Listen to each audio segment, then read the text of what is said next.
the Women's Charter Review in districts and in provinces. They expressed their gratitude, Mr. President, for your decisive leadership, particularly with regards to the speed at which we ensure that government tables the 3 gender bills to enforce legislation.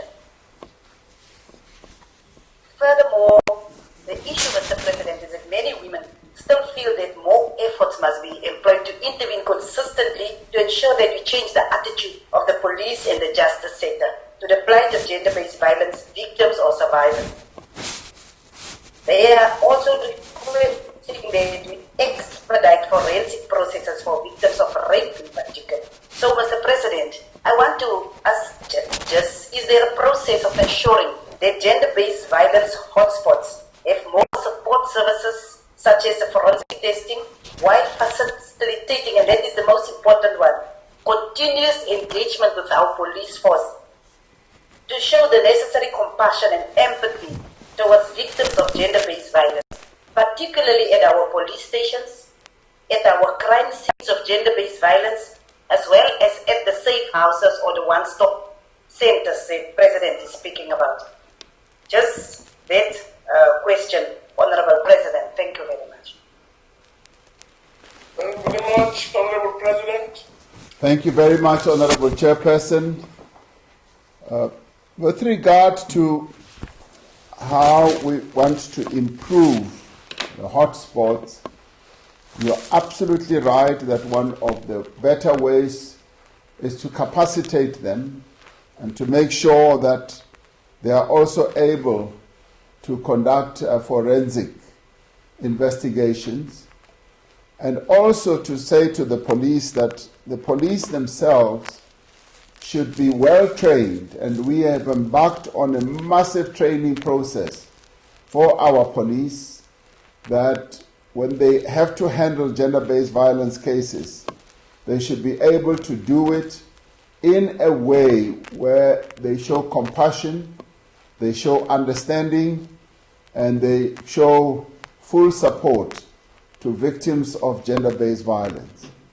And this they will only be able to do if they are well trained. But we also want the training to extend beyond being able to do forensics. We should get people who are well trained in forensic investigations so that they are able to do forensics, so that when those who perpetrate violence against women and children should know that they will not escape the focus of the law through technicalities, and that once forensic investigations have happened, even in those hotspot areas, they will be able to be dealt with in terms of the law. I welcome your comments about the Women's Charter Review. It demonstrates our determination to ensure that the rights of women are respected. And we will carry on with all the work that we need to do to ensure that the dignity and the respect that should be given to our women is there, including when they face great challenges, when they have to be serviced or cared for in our shelters. Thank you very much, Honorable Chairperson. Thank you very much. We will now move over to supplementary questions. The second supplementary question can come from Christian. Honorable Christian. Thank you very much, Chairperson. Mr. President, during your SONA address in February, while talking on gender-based violence, you said we should upgrade our culture of reporting crime when we see it being committed. This battle, Mr. President, can only succeed if it is taken on by the whole of society and if we build a formidable social compact of all formations. The lived reality on the ground is that when victims of gender-based violence go to police stations, they are more than often not assisted. SAP's members often refuse to open cases and tell them to go home and make peace.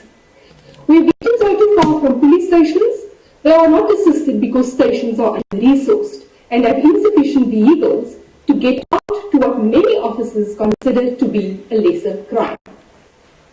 There are still incidences where rape kits are not available, and many stations do not have appropriate facilities where victims can be assisted with dignity and privacy. Mr. President, the first refuge of a victim should be their local police station. This should be their sanctuary. This is where your citizens need government to be accessible, to provide the service that taxpayers fund and that people need. It is still not happening. Gender-based violence undermines the health, dignity, security and autonomy of its victims.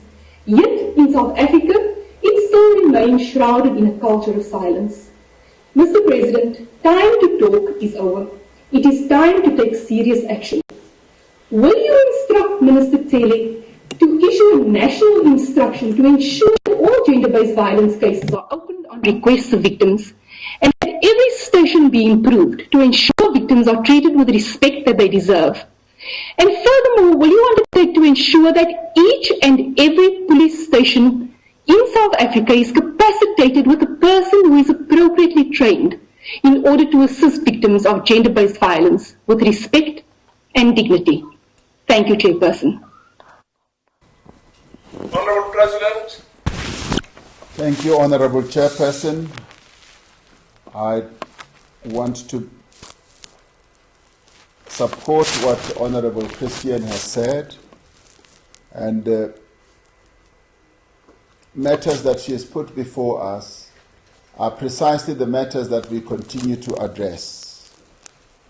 Indeed, we are saying that when people see a crime being committed, they should be prepared to report such.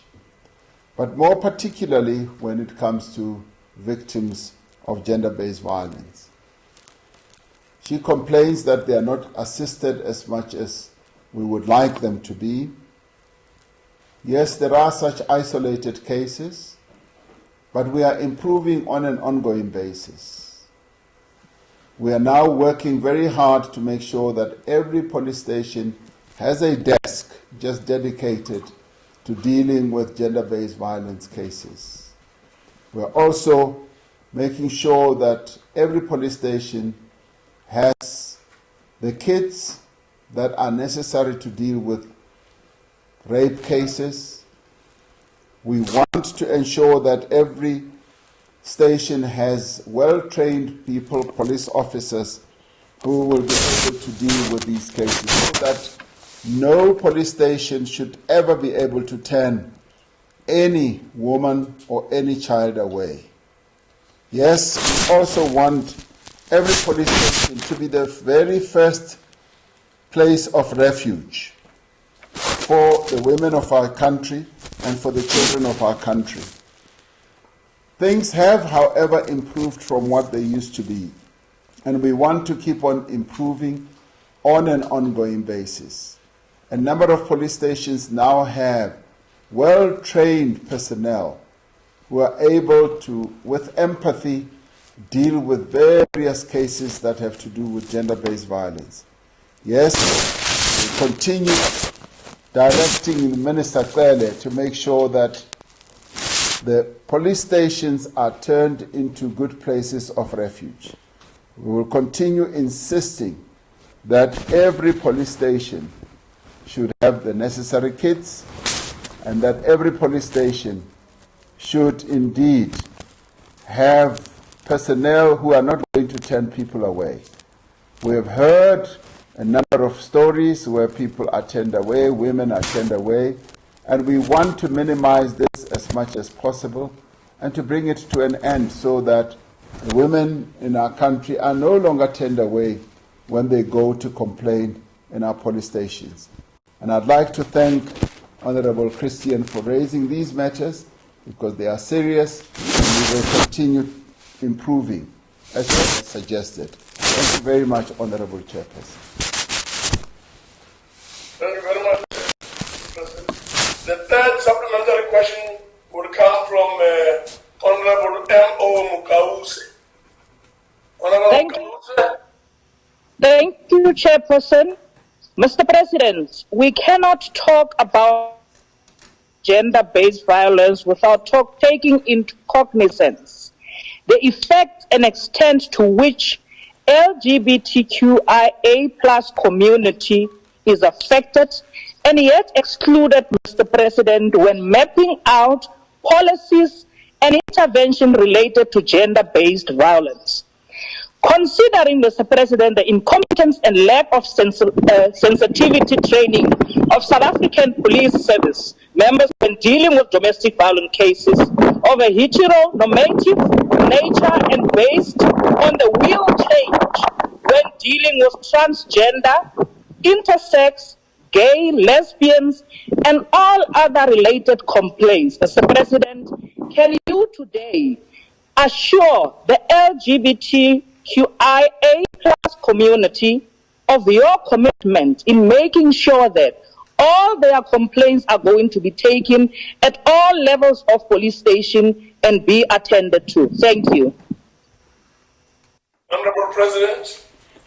Yes, Honorable Chairperson, I'd like to say to Honorable Mukause that yes, indeed, the interests of the LGBTQA plus community is very prominent, not only in my mind, but also in our mind as government. This is a vulnerable community that needs the support of government, and we have made it a point that in keeping with the precepts of our Constitution, we will protect their interests and their rights. And we will, yes, be able to assure them that when they do go to police stations, they should be given the respect and the dignity that they deserve as South African citizens.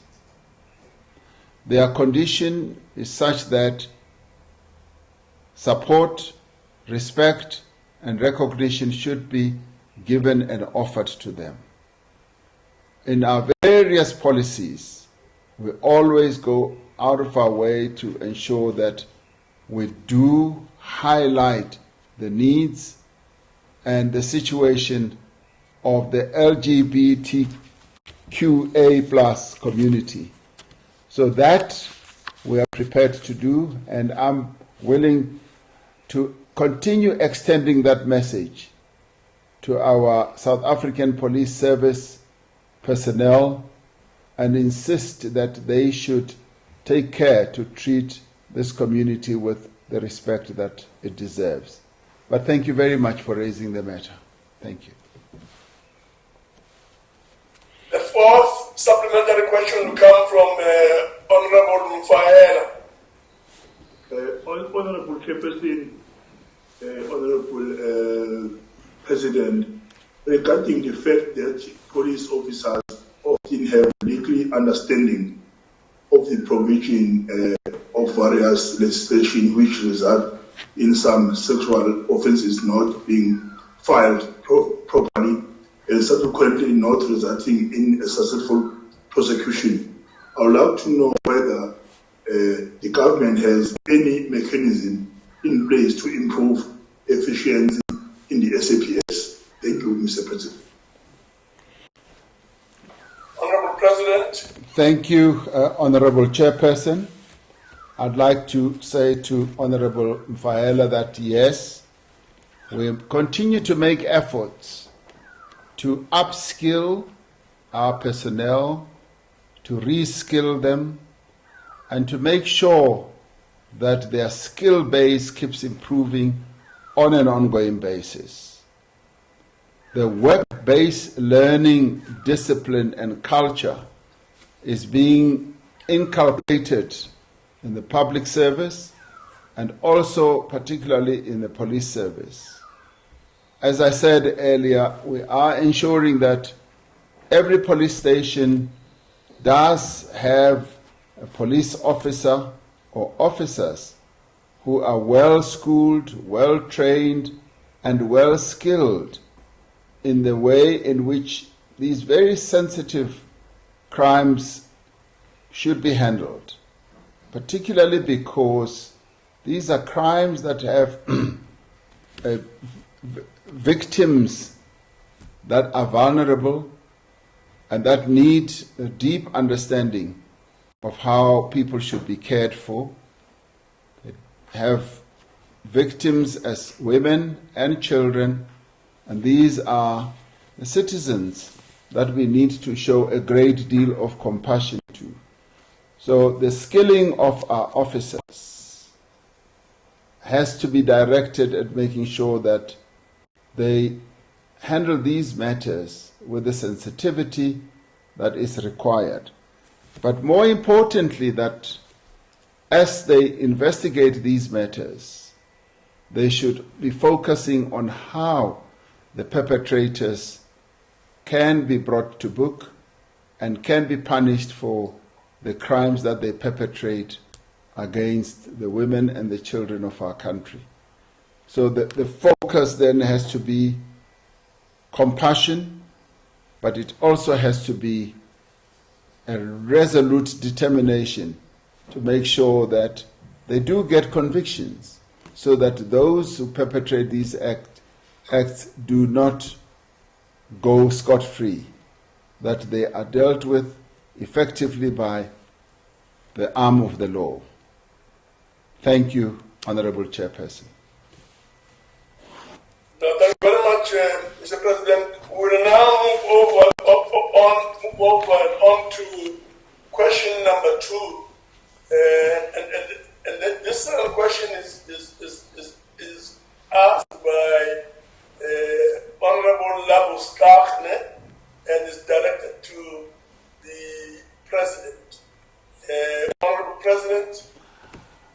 Honorable Chairperson, as you may be aware, I directed that the documentation, which included correspondence as well as a report or reports relating to the visit to Zimbabwe by Minister of Defense and military veterans, Ms. Nosiviwe Mapisa Ngakula, be made public. This has been done. It is public for everyone to look at and to scrutinize. Thus, as I expressed publicly, I received a written request for travel from Minister Mapisa Ngakula, dated the 7th of September 2020. The Minister requested permission to travel to Zimbabwe from the 8th to the 10th of September 2020 to conduct a bilateral meeting with her Zimbabwean counterpart. Now, this is the normal request that comes my way because I have to give permission for ministers to leave the country. But as I was not in Gauteng at the time the minister submitted her travel request, I gave the minister verbal approval of the travel on the 8th of September and signed the relevant documentation upon my return to Gauteng. This often happens where ministers are able to get approval verbally. On the 10th of September, the presidency sent the minister written confirmation that the president had approved her travel. The minister traveled on a South African Air Force aircraft, which also conveyed senior leaders of the African National Congress. I have since issued the minister with a formal reprimand for conveying the ANC delegation to Zimbabwe on an aircraft of the South African Air Force. I took this action after considering the minister's initial report and a supplementary report that I had directed the minister to provide on the circumstances that led to the ANC delegation traveling on a South African Air Force plane. While the minister was on an official trip for which I had given permission and for which she was entitled to use an Air Force aircraft, I found that it was an error in judgment on her part to use the plane to convey a party political delegation. I directed the minister to make sure that the ANC reimburses the state for the costs of the flight to Harare, and I understand that this has now been done. I thank you.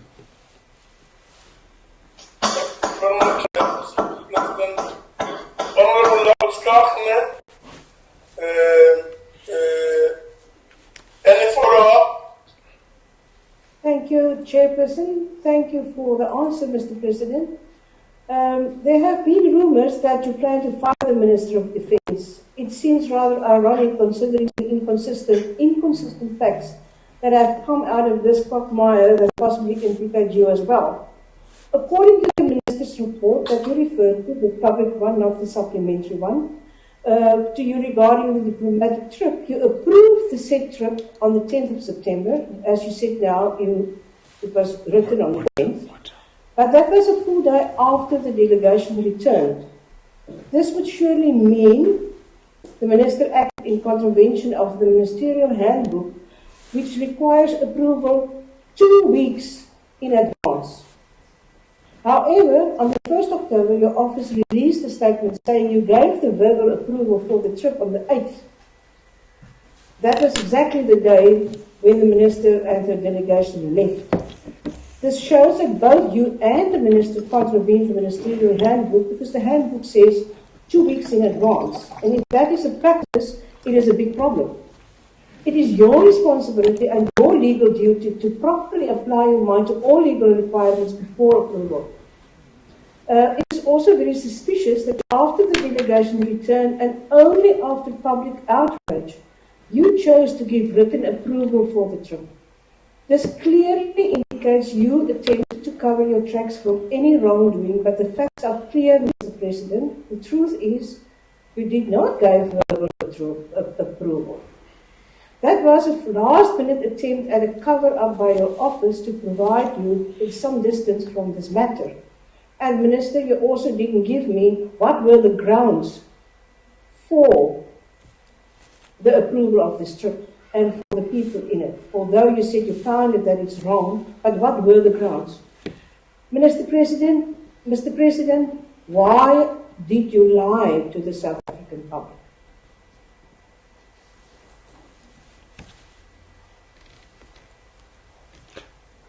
Should I proceed, Honorable Chairperson? Honorable President, I'm raising on a point of order, Honorable Chairperson. yes. It is incorrect for the Honorable Member to make an assertion that the President lied to the nation when the President has just for record presented a matter and the course of events that has unfolded regarding the trip in question. It is incorrect, it's unparliamentary.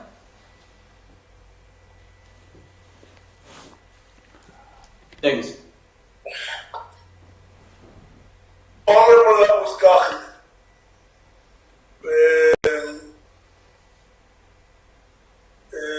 Honorable Labuskachne, I'm sure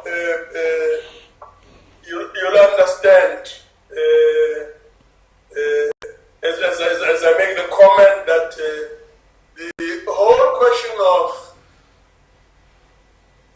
using words that are not appropriate, such as lying and so on, has been raised a number of times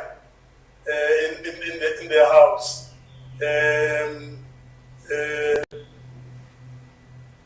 Can you please ensure that you use an appropriate word? Yes, Chair, I withdraw the word lie. I would ask the President, why are he not giving us all the facts on this, on the things that I've raised, and ask him why is the President saying that he approved this afterwards while the Ministerial Handbook clearly states approval has to be 2 weeks in advance, and why can't he give us the information on that? Thank you. And the grounds as well. Thank you. Thank you very much. Honorable President. Thank you, Honourable Chairperson. I'd like to say that the grounds for the trip was that the Minister was going to have a bilateral with her counterpart in Zimbabwe. And allow me, Honourable Chairperson, maybe not to go into too much detail.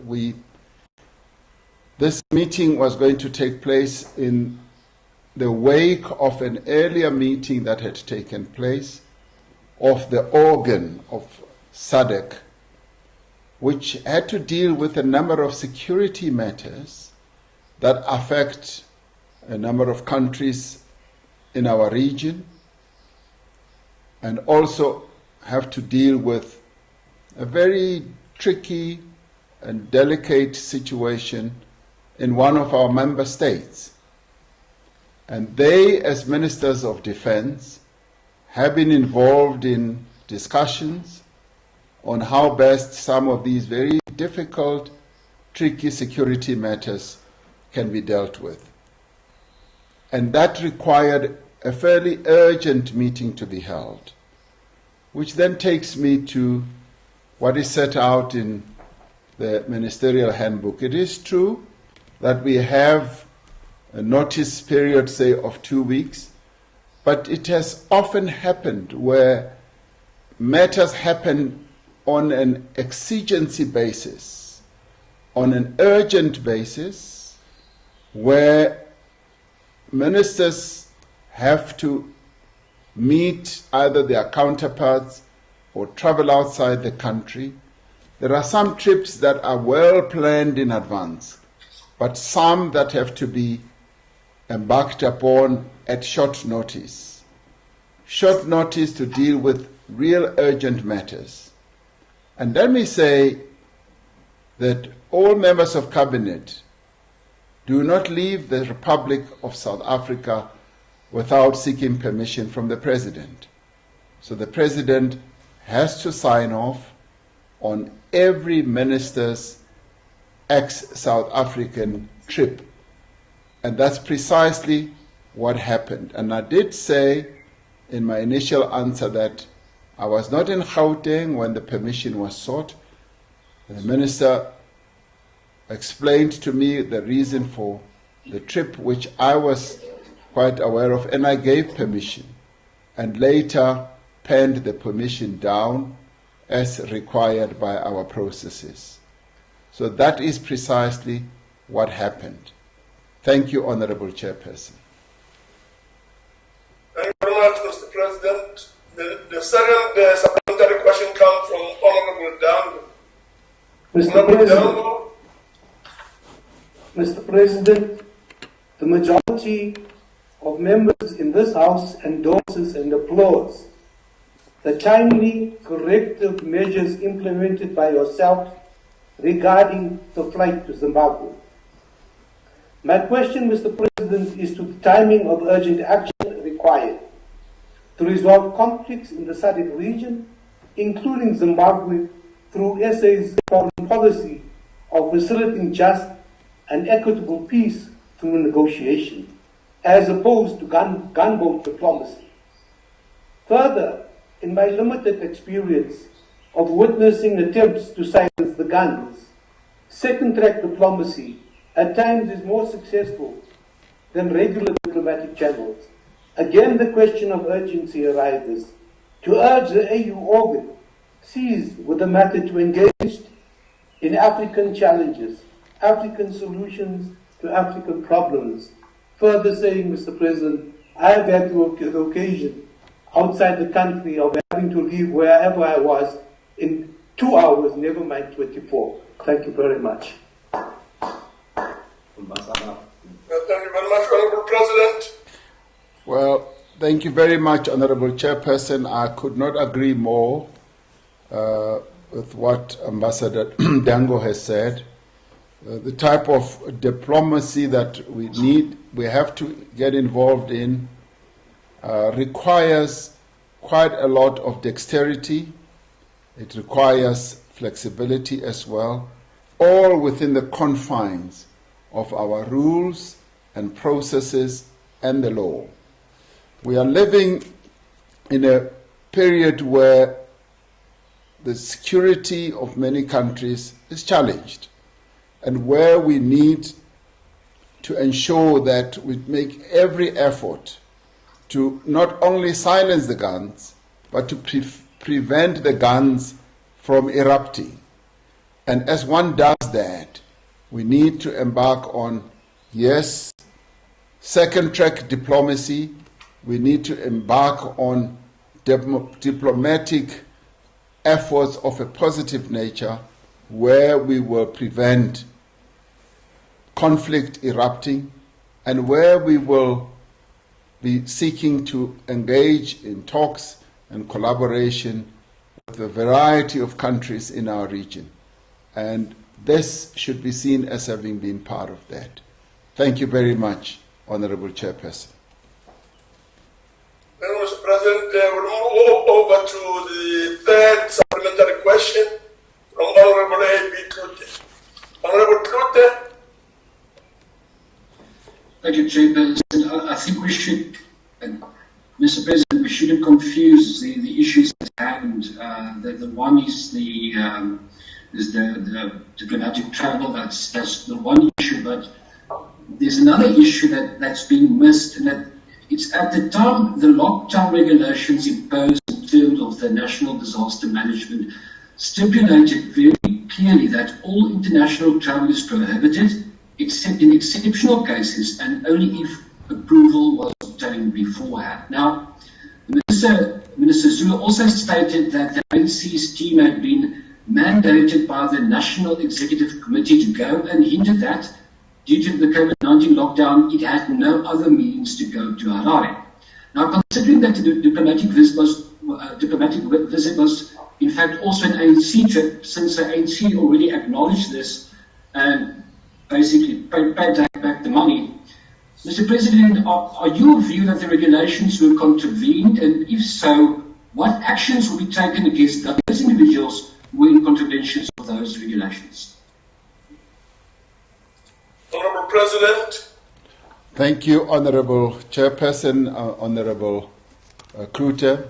As you may well know, there are a few processes that are underway. The Public Protector has also embarked on an inquiry process that is underway, and with regard to the executive action that I took to allow the Minister to visit, we also need to look at exactly how the Disaster Act regulations were contravened, and this would also impact on Home Affairs and all that. So all that is still in process, Honorable Klute, and I am confident that with all the proper answers that will be given, we will be able to see the light on this matter.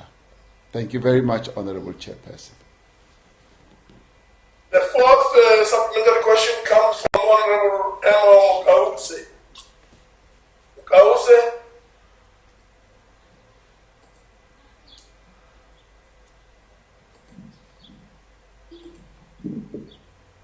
Chairperson, thank you very much.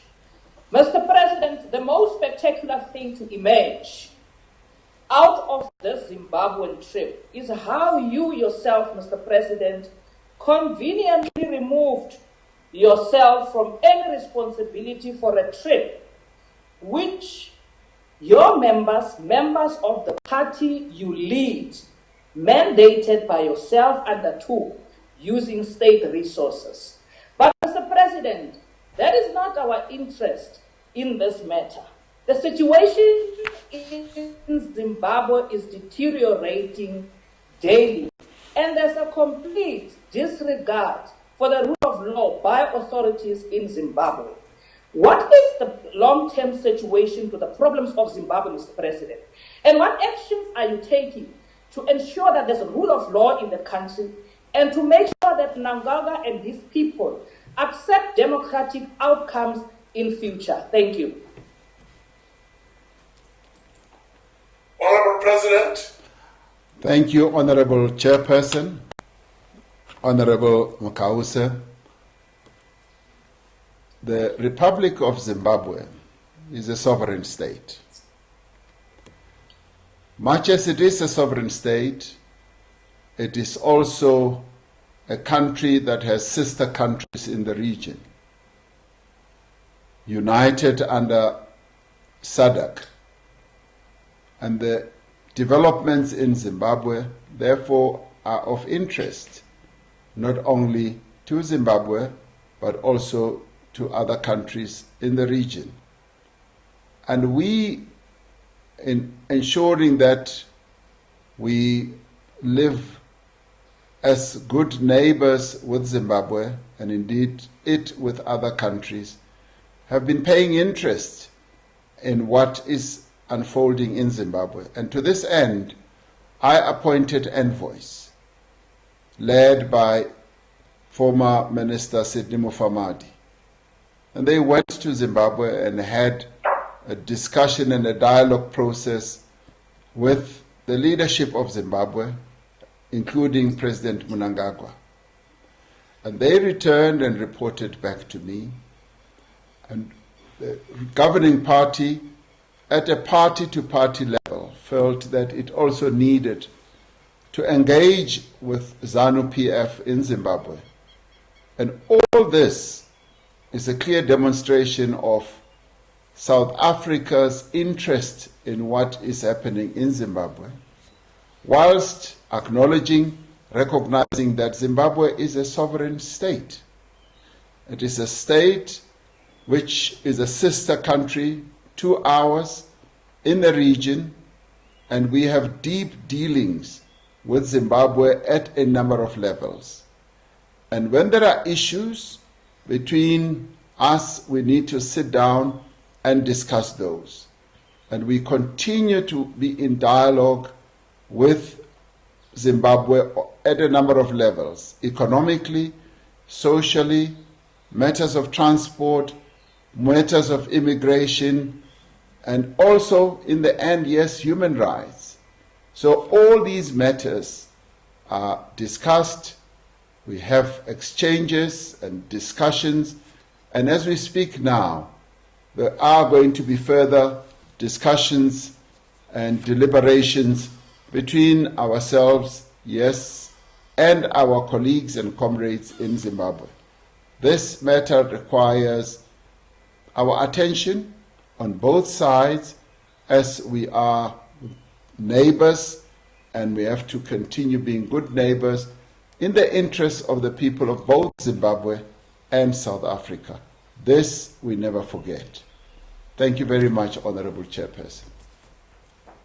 Thank you very much, Mr. President. We'll now move on to question number 3, which is a question on COVID-19, corruption, and/or procurement irregularities. This question is asked by Honorable Gillian and is directed to the President. Honorable President. Thank you very much, Honorable Chairperson. The government responded swiftly and decisively to allegations of corruption in the award of COVID-related contracts.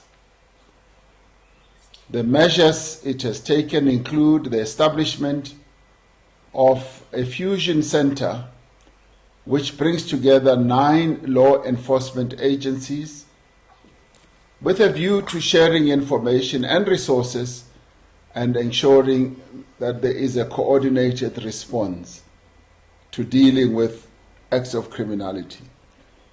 On the 23rd of July 2020, I issued a proclamation to the Special Investigating Unit to investigate COVID-related maladministration and unlawful conduct in any state institution during the national state of disaster. The SIU is currently looking into 932 matters under the issued proclamation, and all these matters are at different stages of investigation. The SIU has to date provided me with 2 interim reports which outline the progress that they have made in the investigations, including where investigations have been finalized. The reports of the SIU investigations will be made public once all the necessary processes have been completed and there is no risk of jeopardizing ongoing investigations. On the 5th of August 2020, Cabinet set up a ministerial team to compile and publish details of all COVID-related contracts awarded by the state. These have now been published on the Treasury website and will be updated on a monthly basis. SARS has established a COVID-19 project team to investigate and audit cases as well. Some of its reportable outcome highlight that as at the end of September, there were 307 cases with an estimated tax revenue loss of 300 million. There are 139 companies referred to for potential tax evasion investigation. The rise in serious commercial crimes and incidents of COVID-19 procurement corruption have meant that we are fast-tracking the establishment of additional commercial crime courts and also increasing the capacity of existing ones. We are, Chairperson, looking to establish additional special commercial crimes in Polokwane, Mbombela, Mahikeng, Mthatha, and Mangaung. And the NPA is also doing quite a lot of work in this regard. So, Chairperson, a lot of work is happening with a view of ensuring that we do handle these COVID-related cases. Thank you. Thank you very much. The first supplementary question will come from Honorable Gilliam. Honorable Gilliam. Thank you very much, Chairperson. And thank you, Honorable President, for the elaborate answer to the question. Today is also a day where we celebrate the born day of OR Tambo Chair. And in the spirit of OR, I want to also tell you, Mr. President, that yes, there has been some corruption in the PPE procurement process. And yes, it must be investigated. And those found guilty must be punished. And also, Mr. President, my next question is, how successful was the overall procurement of PPEs? And what role did the procurement of PPEs play in the fight against COVID-19? Thank you, Mr. President. Honorable President. Honorable Chairperson, the procurement of PPE diagnostic as well as therapeutic material was quite decisive in helping us to fight the pandemic. I think we have been blinded by the corruption that has ensued, which we regret. But at the same time, we must say that the provision of PPEs in the fight against the COVID-19 pandemic has been quite effective. So effective that we've been able to ensure that South Africans become used to the culture of using PPEs, using masks, and also those who work in the health sector to be well protected. But what it has also spawned is a manufacturing base for us, manufacturing of masks and a number of other preventative items, up to and including things like ventilators. So whilst there's been corruption, we can look at the positive aspect of having deployed PPEs. And when we look at the money that we've had to deploy, which runs into a few billions, and what in the end has been abused, we will find that, yes, whilst we must deplore those who have sought to corrupt this wonderful process, the process of providing PPEs to our people has been actually quite a good one. But because we are living with this virus and have to live with it for a lot longer than we might have anticipated, PPEs will continue to have to be provided. And I think the actions we are taking in dealing with corruption are going to stand us in good stead to prevent further corruption as we continue to rely on PPEs to curb the spread of the infection. Masks are here to stay, and for a very long time. And for health workers, gloves and all the sheets that they have to use are here to stay. And we must now make sure that all the procurement processes going forward for PPEs are done properly, are done without any form of corruption. So that would be the benefit that we will have achieved out of all this, much as we regret the corruption that ensued. Thank you very much. Thank you very much, Mr. President. The second supplementary question comes from Honorable F. Detroit. Thank you, Honorable Chair.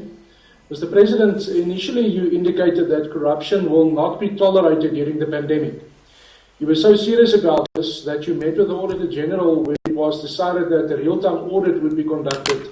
And nearly 5 months went by since you announced that steps would be taken against those individuals who were acting irregularly.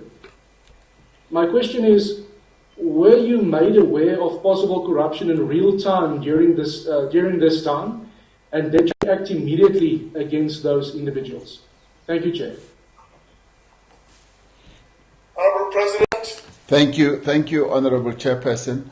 I must say that it was my honest wish and hope that there wouldn't be any form of corruption with the procurement of PPEs.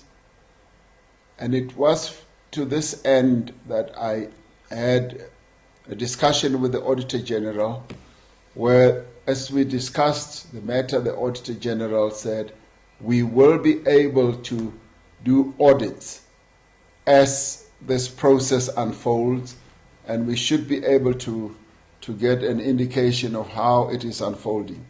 But as it turned out, those who wanted to defraud the system did so almost right at the beginning. And we were procuring these PPEs right across the country. The process had become so decentralized, and Treasury had also given the permission that because it was a very urgent procurement process that we are dealing with, had allowed some leeway that yes, the procurement should happen because we were in a war situation. And being in a war situation required that you should relax certain of your processes and regulations. And it was through this that we opened the chances and the opportunities for those who had criminal intent to see the gap and do all that they needed to do. As you may well have seen, many of those were not even on the procurement lists that or the customer lists that either National Treasury and a number of other departments have. So it opened up the gap, and we've learned a lesson. We really have learned a lesson. Was I aware at a very early stage? The answer is no. I only became aware later, and as you may recall, I did address the nation in this regard, deploring and decrying the fact that many of our compatriots had seen an opportunity of defrauding the system. And let me immediately say, without even trying to be defensive, a number of countries around the world have gone through exactly the same experience that we have been through. In a number of countries, there was corruption in the system where people of criminal intent saw opportunity. Some of them were as highly placed as ministers in a number of countries. And what I am grateful for is that we were able to notice it and to deal with it, and now it has also led to a very positive spin-off of getting 9 criminal fighting agencies to work together. And in my view, the working together is going to transcend and go way beyond just the COVID moment. It is now going to look at fighting corruption throughout. This COVID corruption that we've been through has also revealed what I may say a bit of a silver lining, because corruption reared its head in the ugliest of ways. And all of us as South Africans demonstrated our abhorrence on corruption, and we have, as a collective people, have said that we are not prepared to tolerate this, and we want to see the back of corruption. And many organizations, from church organizations, sporting, social organizations, clubbed together against corruption, because the stench of corruption is what concerned many of our people. And I think we are now, and I do believe firmly, that we are now on a different path with regard to fighting corruption. It has emboldened us. It has given us strength. We must, yes, decry the fact that we had to go through this, but maybe it was a cathartic moment we had to go through to have our resolve reinforced in fighting corruption. Thank you, Honorable Chairperson. Thank you, Honorable President. The third question comes from Honorable S. Zandamela. Honorable Zandamela. No, thanks, Chairperson. President, the government has a history of setting up many commissions and task teams to investigate issues of corruption. We see the same cycle being repeated here with the COVID-19 corruption and procurement irregularities, where government officials are at the center of allegations. Now, President, how much money will this investigation cost South African taxpayers? Where will the funds come from? And lastly, President, how do you plan to ensure that these investigations will result in convictions and justice being served to the South African people? Thank you, Chairperson. Honorable President. Thank you, Honorable Chairperson and Honorable Zanamela. Fortunately, with these investigations, we are not having to set up a commission.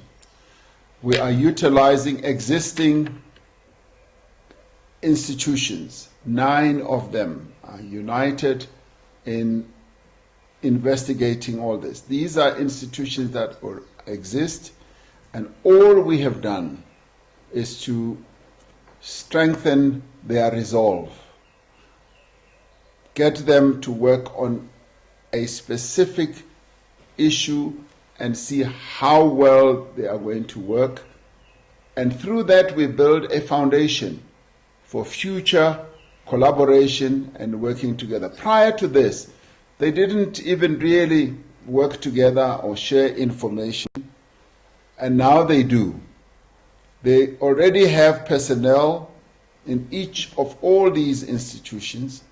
Yes, we do have to strengthen them, some of them here and there, by bringing in people because they've either been understaffed or underfunded. So that will happen in the normal course.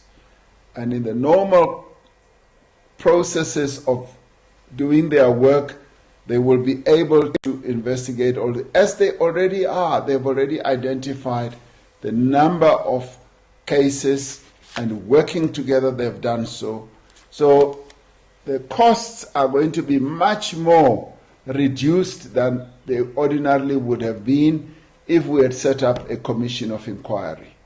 And I had said that I did not want to have to set up a commission of inquiry, and the way they are collaborating has helped us not to set up an inquiry, a commission of inquiry, because they are working so well together. And will we be able to get convictions out of this? That's precisely what they are doing. They are identifying investigating every contract that has been entered into between the state and third parties. So everyone is being looked into very closely with a tooth comb, and that in itself is a very good and positive sign. Where there is wrongdoing, where there's been malfeasance, yes, that will be identified, that will be processed through the prosecuting system, and those who are found to have violated particular rules, laws, and processes will have to face the music, unfortunately, because there has to be accountability. So we leave that to the courts, and all they ever do is just to give me a progress report. They do the rest because they are independent, and we have said to them they must do all this without any fear or favor or any form of prejudice. And Honorable Chair, I am very pleased that they have stuck to that. They have not, even for a moment, asked the President to interfere, nor would I want to interfere, because they must take the decisions, and they are the protectors of our nation's adherence to the rule of law. Thank you very much, Honorable Chairperson. Thank you, Mr. President. The fourth and last supplementary question comes from Honorable T.J. Protester. Tim. Thank you, Honourable Chairperson. Mr. President. Mr. President, the Auditor General report on COVID-19 corruption requested by yourself and published on the 2nd of September 2020 has revealed serious malfeasance in the Departments of Health, Social Development, Labour and Unemployment, Agriculture, and Arts and Culture. You preside, Mr. President, over the appointment of the Directors General of these departments. When will you take decisive steps to suspend each one of these accounting officers, pending the resolution of investigations into their professionally negligent and or criminally negligent behaviour? Mr. President, while we have you here today, there have been many rumours floating around, and they've been supported by some of your premiers and some of your cabinet ministers, saying that the country is going back to level 3 or level 5 lockdown measures in the very near future. Are you prepared to put this to bed today? There are many South Africans very anxious about this. Can you put it to bed today so people can move forward with their preparations and their business activities and get rid of this nonsense once for all? Thank you, Mr. President. Can I just warn members to please avoid asking new questions? I know. Yes, Chairperson.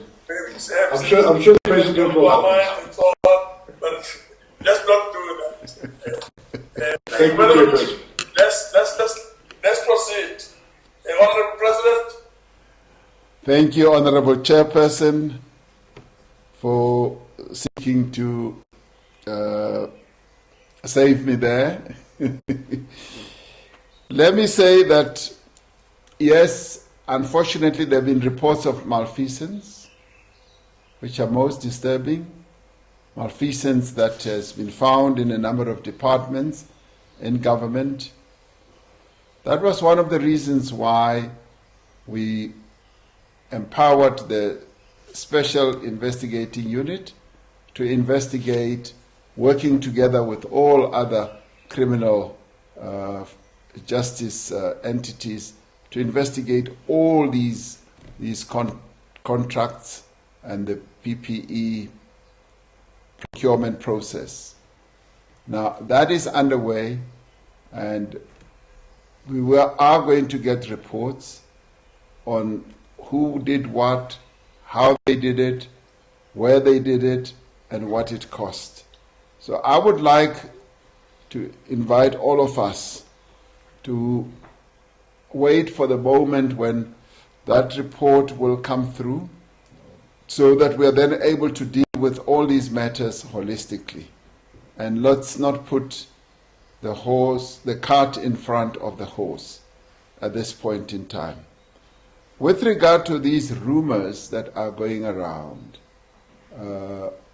with regard to whether we are going to go to level 1 and level 5 or level 3, I'd like to say that we are continuing to actively analyze, manage the situation with the assistance of the medical advisory group, where they are analyzing the incidence of infections as they are unfolding throughout the country. We are, I must say, beginning to see some signs that are of concern to us. As South Africans, we are not all adhering to the protective measures, such as wearing our masks, such as washing our hands. We've been reading about reports of how groups of people have gone to various manifestations. It could be meetings, it could be parties, where infections have been reported and where people, having gathered together, have become like super spreaders, where the spreading of the infection has then ensued. That is worrying, and we must continue to say that as South Africans, we need to make sure that we heed the adherence to the measures that have been put to us by the Medical Advisory Committee. And if we can do that, and even Minister of Health, yes, who contracted COVID with his wife, is insisting in saying COVID-19 is serious. It is a serious condition, and we all need to adhere to those measures, particularly now, as a nation we move towards that fun period of December, where people will let their guard down. And that is what is of concern, and we are watching that. And I received a report today. I want to look at the report very closely, and also then have an opportunity in the coming days, possibly next week, of being able to address the people of South Africa about what we now need to do in the light of what we are going through. I don't want to be alarmist. I don't want our people to be alarmed with rumors such as we're going to level 3. That is simply not true. And I want to assure everyone that that is not true.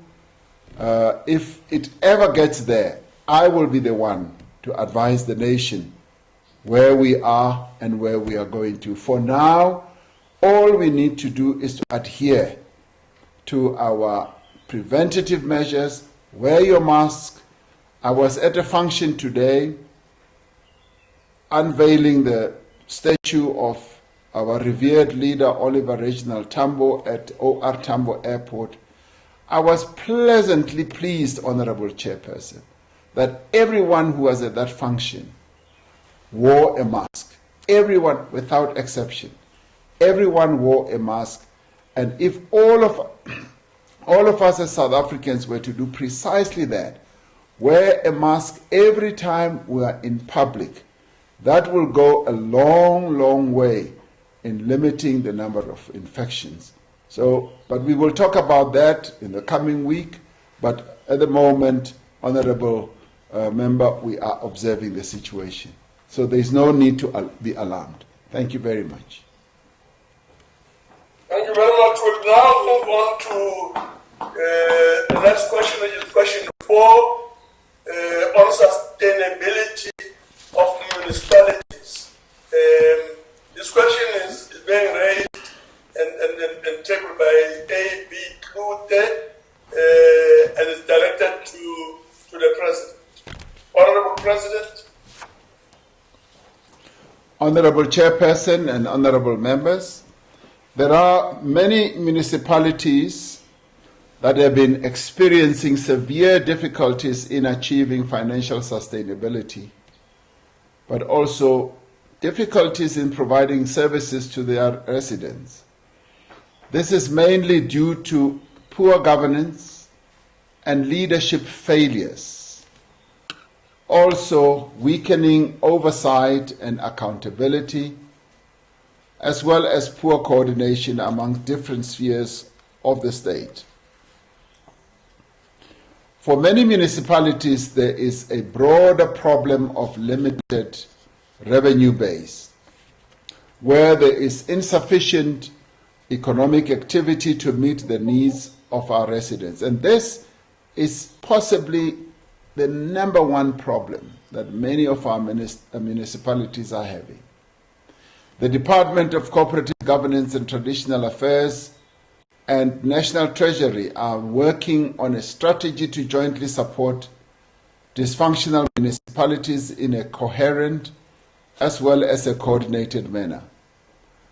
Now, COCTA will perform an overall coordination role through the Back to Basics program and take the lead on all governance and service delivery matters. National Treasury itself, together with the provincial treasuries in our provinces, will take the lead on financial management responsibilities. The purpose of the Municipal Systems Improvement Grant is to assist municipalities to perform their functions and to stabilize institutional and governance systems.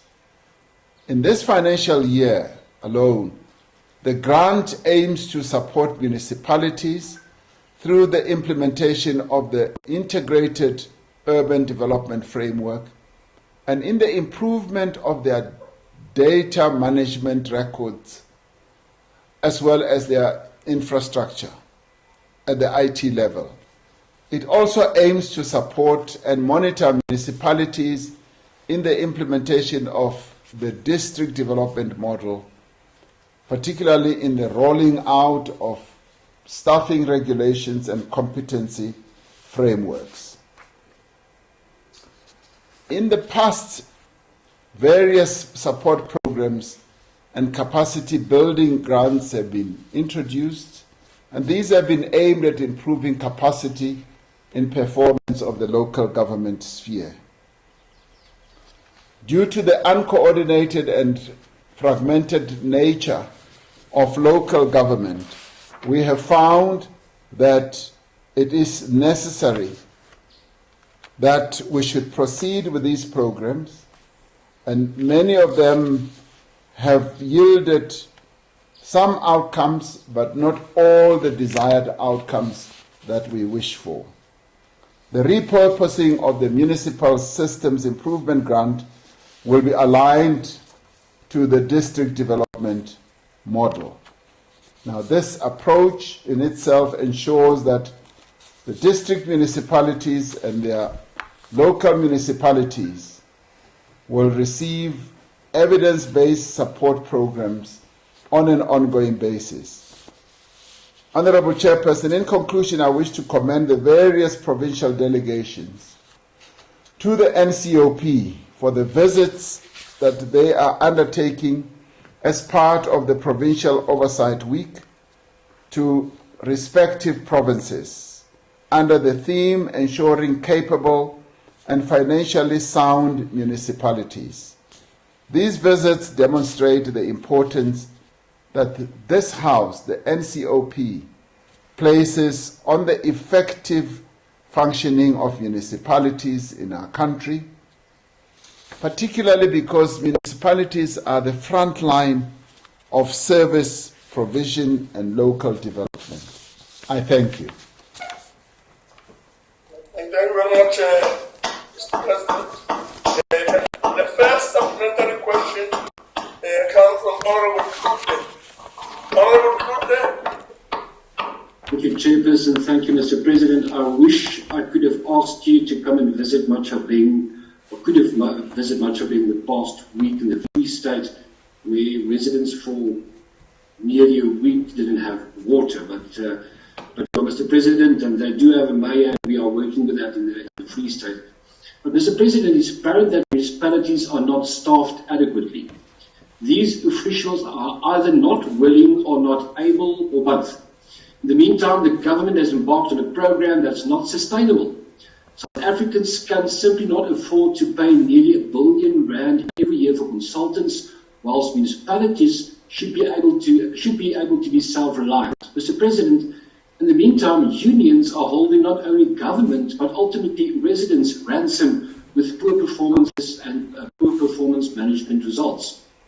The very same officials who should be held accountable are not, and they are allowed, enabled and permitted to keep the status quo, whilst consultants are appointed to do the very same jobs they should have done in the first place.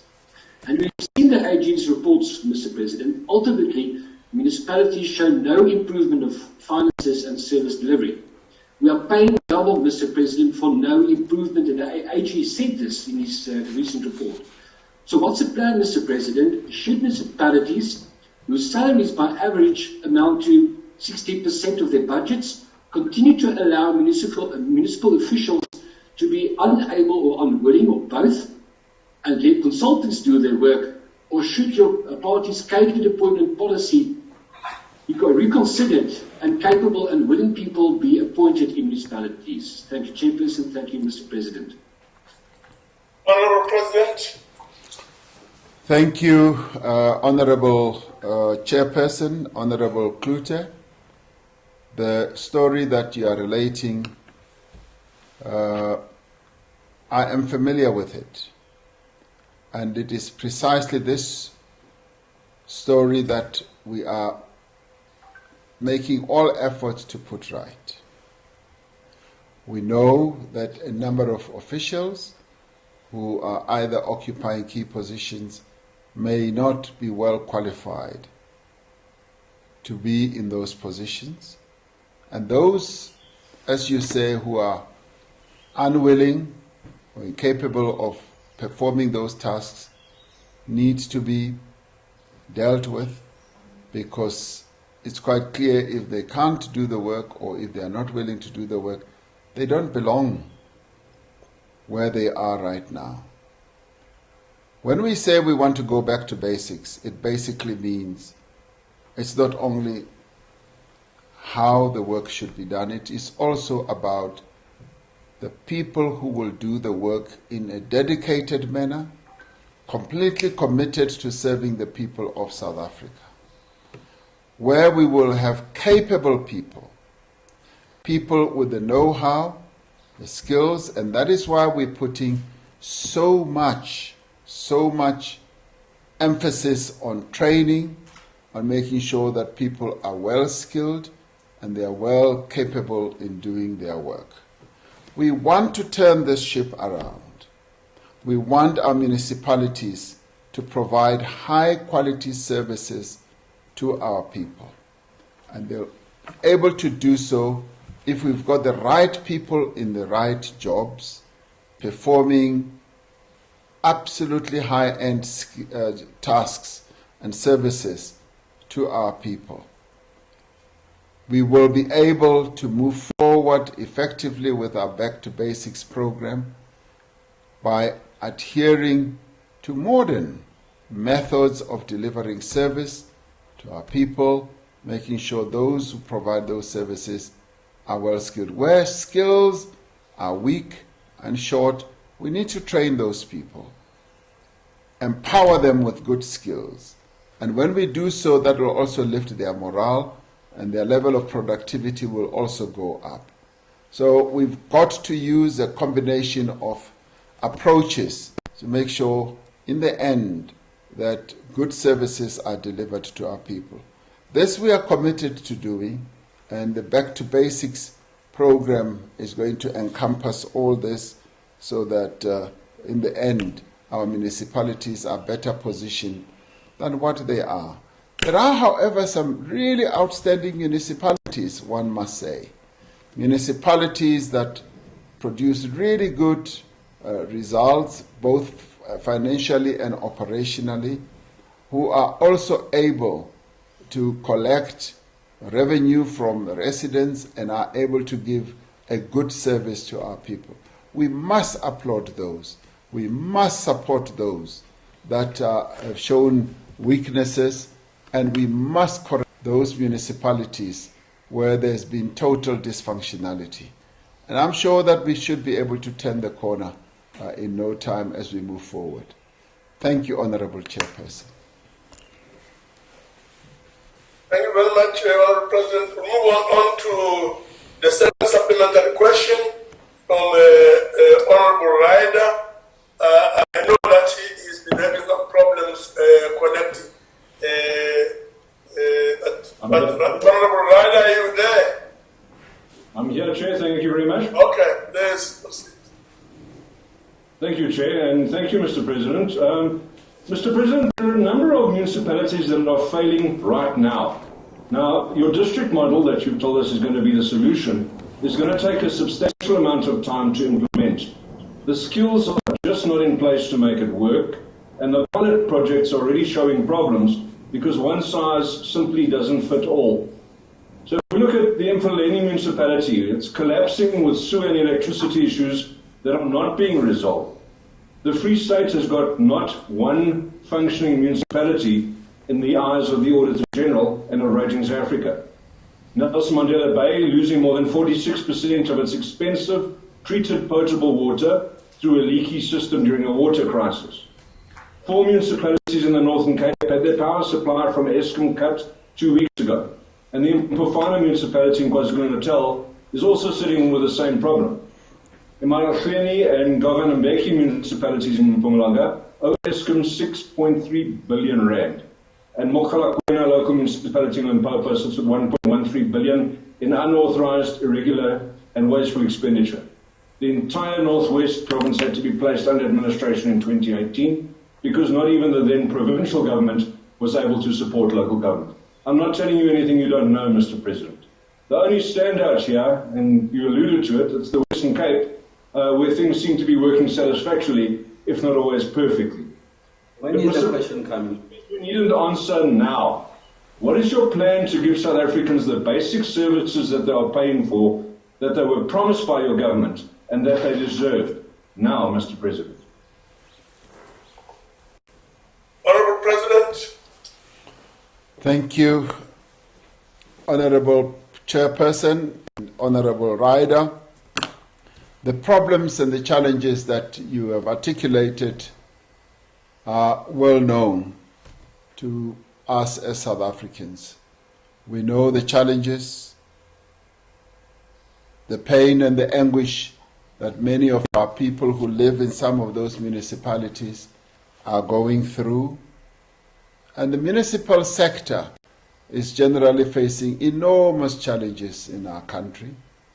And it is for that reason that we felt we needed to come up with a supportive measure or structure for municipalities through the district development model. The district development model, which will be set out or established in 48 municipalities, including 8 metros, bringing it to 52, is going to be much better in helping us to address the challenges that our municipalities are going through. And we will be able, much as you're absolutely right, one size does not fit all, but we will be able to have generic issues that need to be addressed throughout the country. And with that, we'll be able to have a good template that enables us to deal with the issues. One of those is going to speak to the economic plans, but more importantly, a plan that is going to cascade from the bottom right to the province and to national. A good example is the National Recovery Plan that we announced.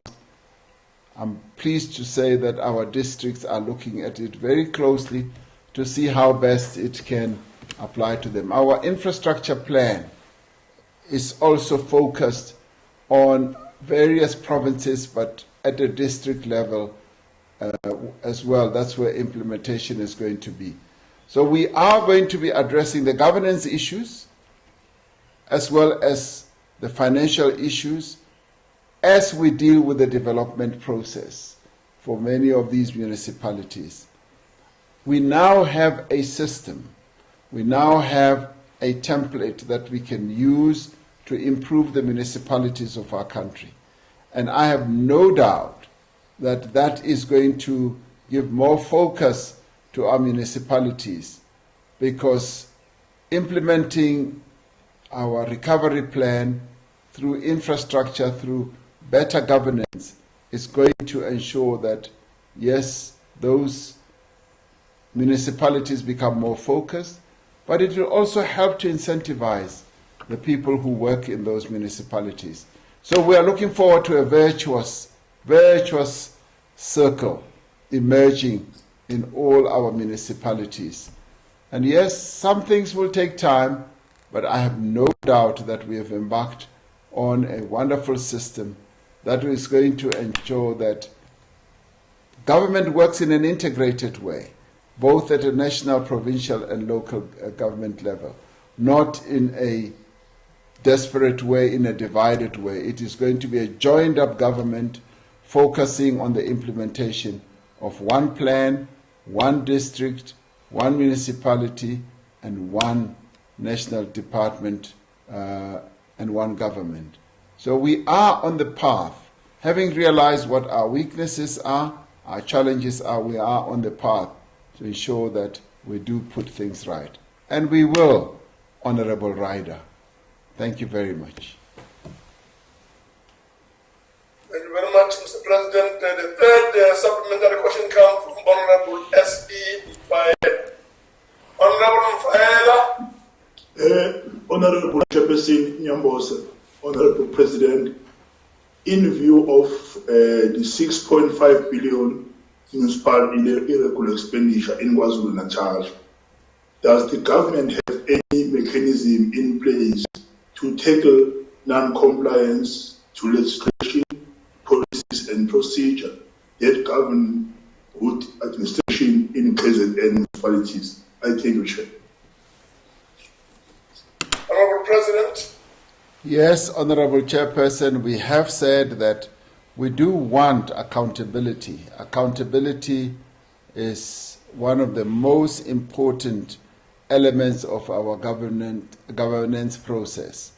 We want those who have not been playing according to the rules, who have not been complying, yes, to be accountable, and if need be, to face the might of the law, because losing 6.5 billion is quite a huge amount of money that robs our people of development and service delivery.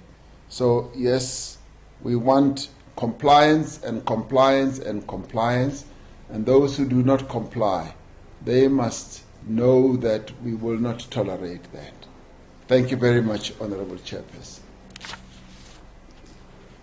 Thank you very much, Honorable President. We'll move over to the fourth and the last supplementary question from TSC Todov. Honorable China. Thank you very much, Honorable Chair, and thank you very much, Mr. President, for your pointed and always honest responses. Mr. President, the overwhelming majority of our people indeed appreciate how you lead them, especially during difficult moments like during this corona pandemic, like during how you tackle the economic crisis facing us, and like how you tackle the scourge of violence against women as well as corruption. And they indeed appreciate what you are doing.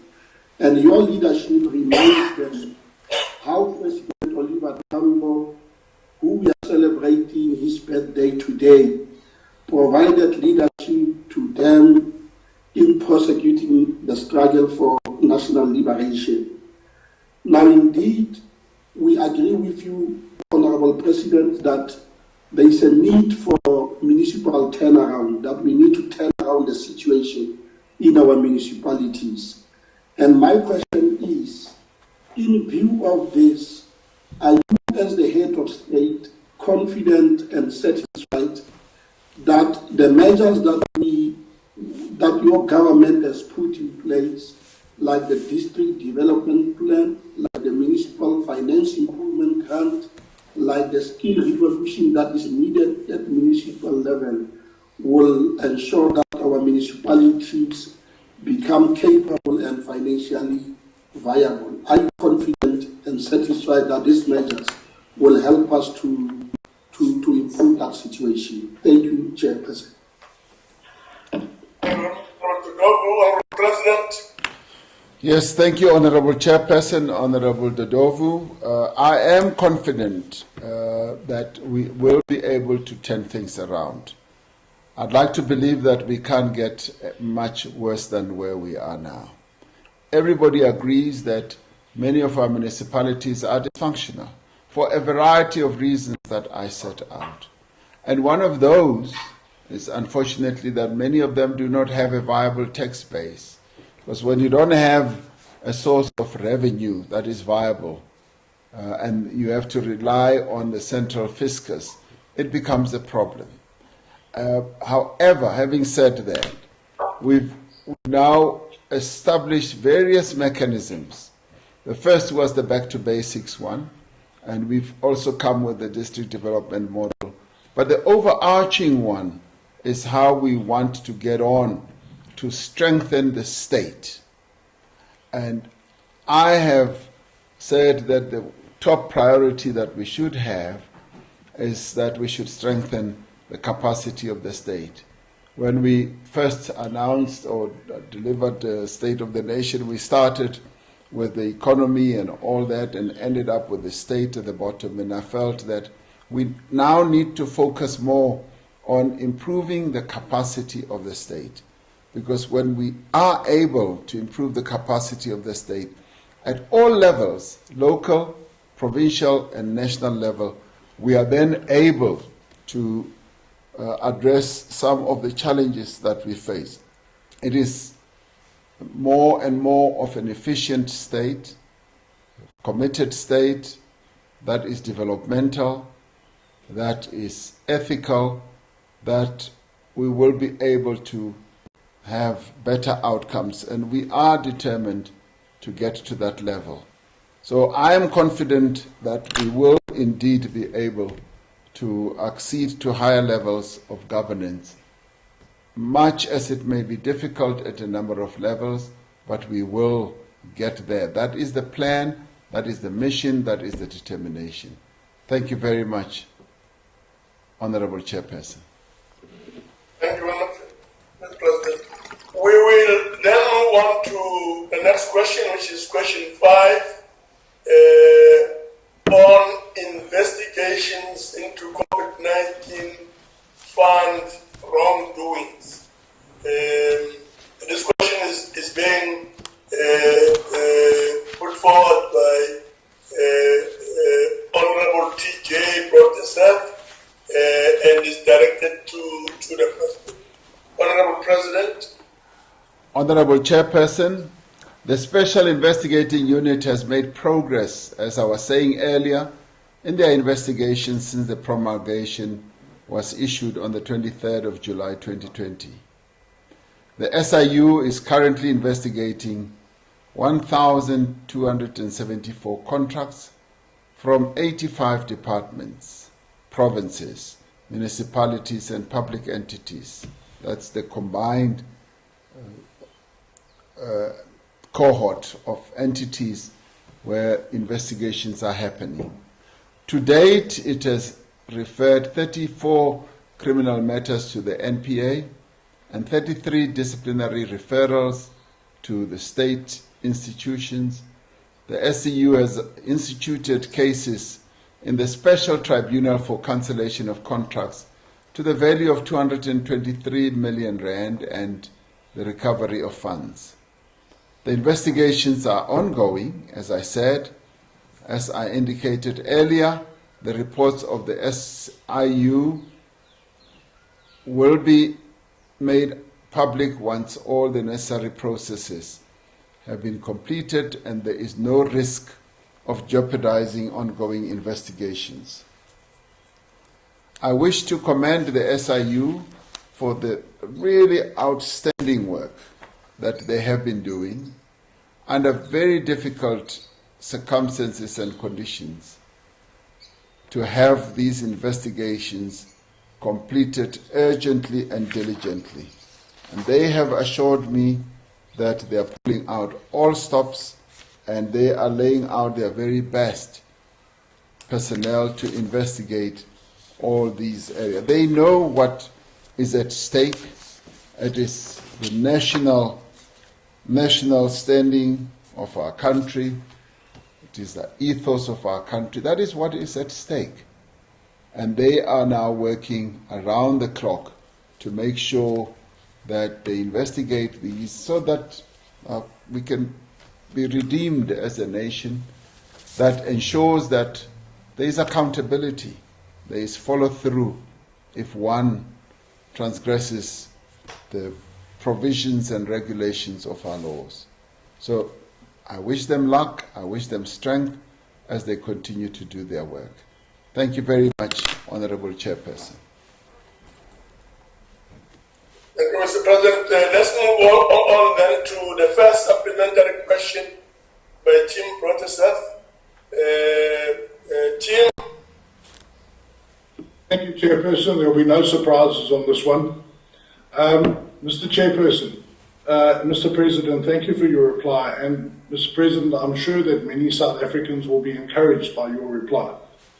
However, Mr. President, it is also true that many South Africans are suffering from promise fatigue and want to see real results, which your office is responsible for. Mr. President, we touched on it earlier in a previous question, but the ground was laid for this entire situation, Mr. President, by the disastrous Treasury Note 8.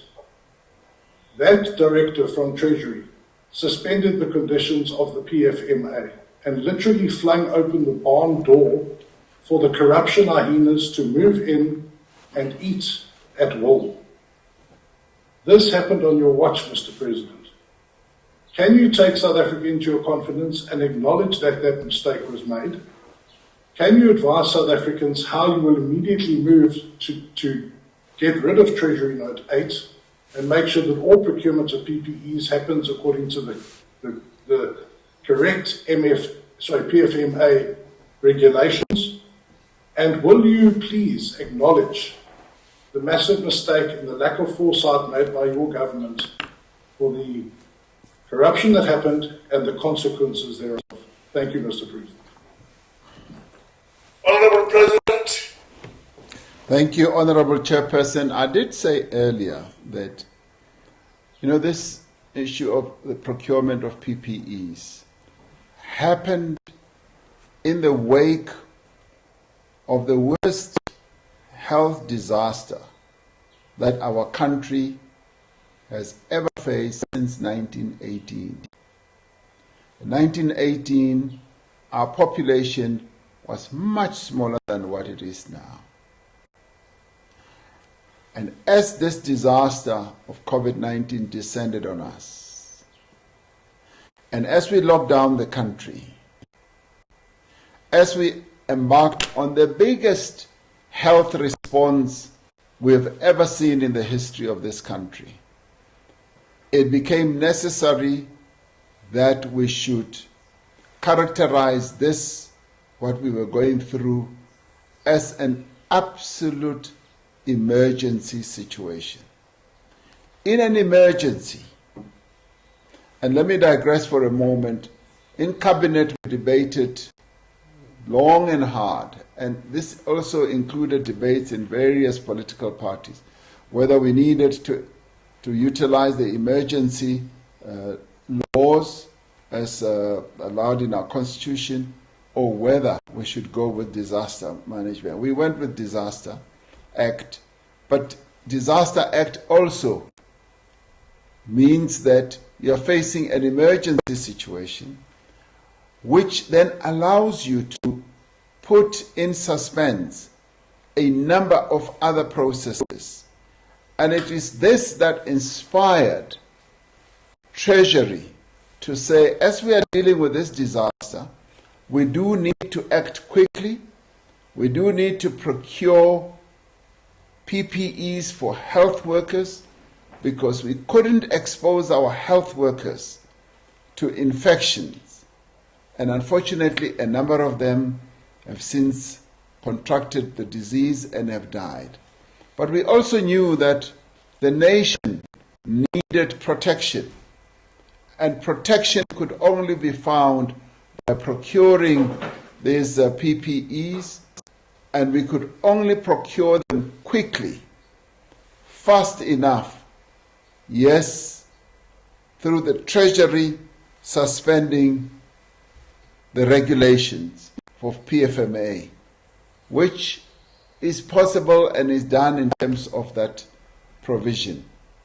And yes, in the end it did. The question will always be, with hindsight, did we act correctly to do so? It is exactly the same as having to consider with hindsight whether we did the right thing to do a lockdown, or whether we didn't do the right thing.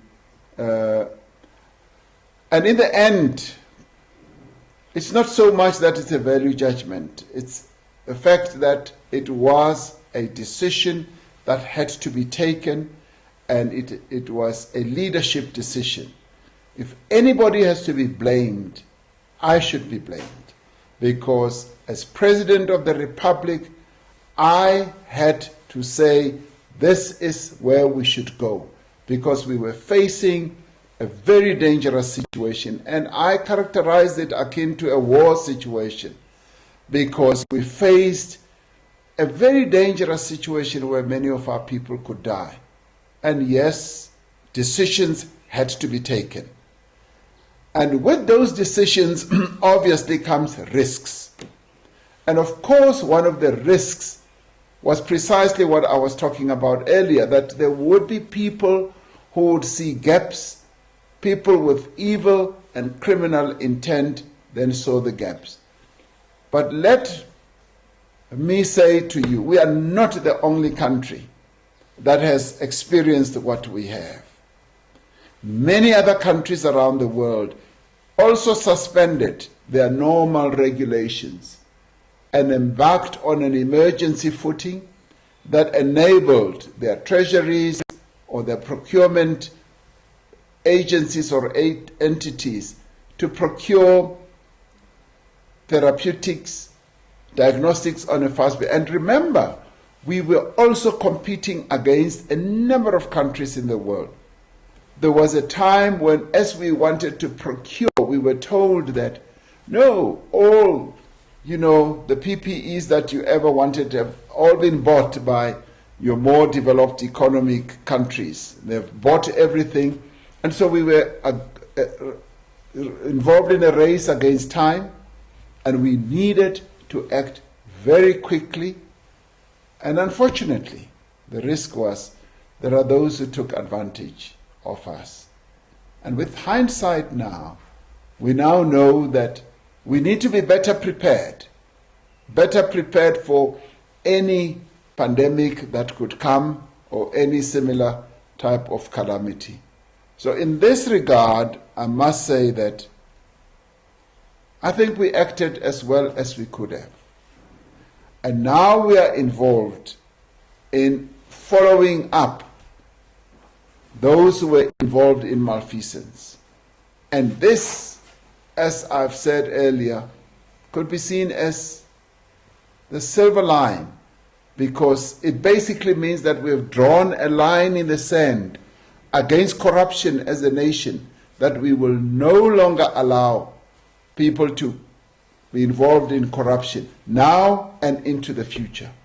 So to me, it was necessary to act as we did. We've learned lessons, and we are going to make sure that this does not happen ever again. That is corruption. Thank you very much, Honorable Chairperson. Thank you very much. The second supplementary question comes from S.M. Fael. Honorable Chairperson, Mr. President, I want to know whether any progress has been made on one, the lifestyle audit and pre-audits for all procurement, and B, action against those implicated, which the KZN Prima promised in August 2020. Thank you, Mr. President. The issue, Honorable Chairperson, the issue of lifestyle audit is being finalized. I know I spoke about it some time ago. We then got a report which was just too bulky, too onerous to go through, and we've now been working on it with professionals to ensure that we have a simple, straightforward, but also a probing process that cannot be circumvented. And I felt that we needed to do it right from the word go. And even those who might want to get involved in some measure of malfeasance, we will be able to catch them out once we bed down the system. So the system is being completed now, and it is going to be introduced. We have delayed. We will own up to that, but it is in the process of being finalized. Thank you, Honorable Chairperson. Thank you very much. The third supplementary question comes from Honorable D.G. Mahlangu. Angithokoze ohleli ngaphambili. Ngithathe lethuba ngokusithoba okukhulu ngilothise kumongameli.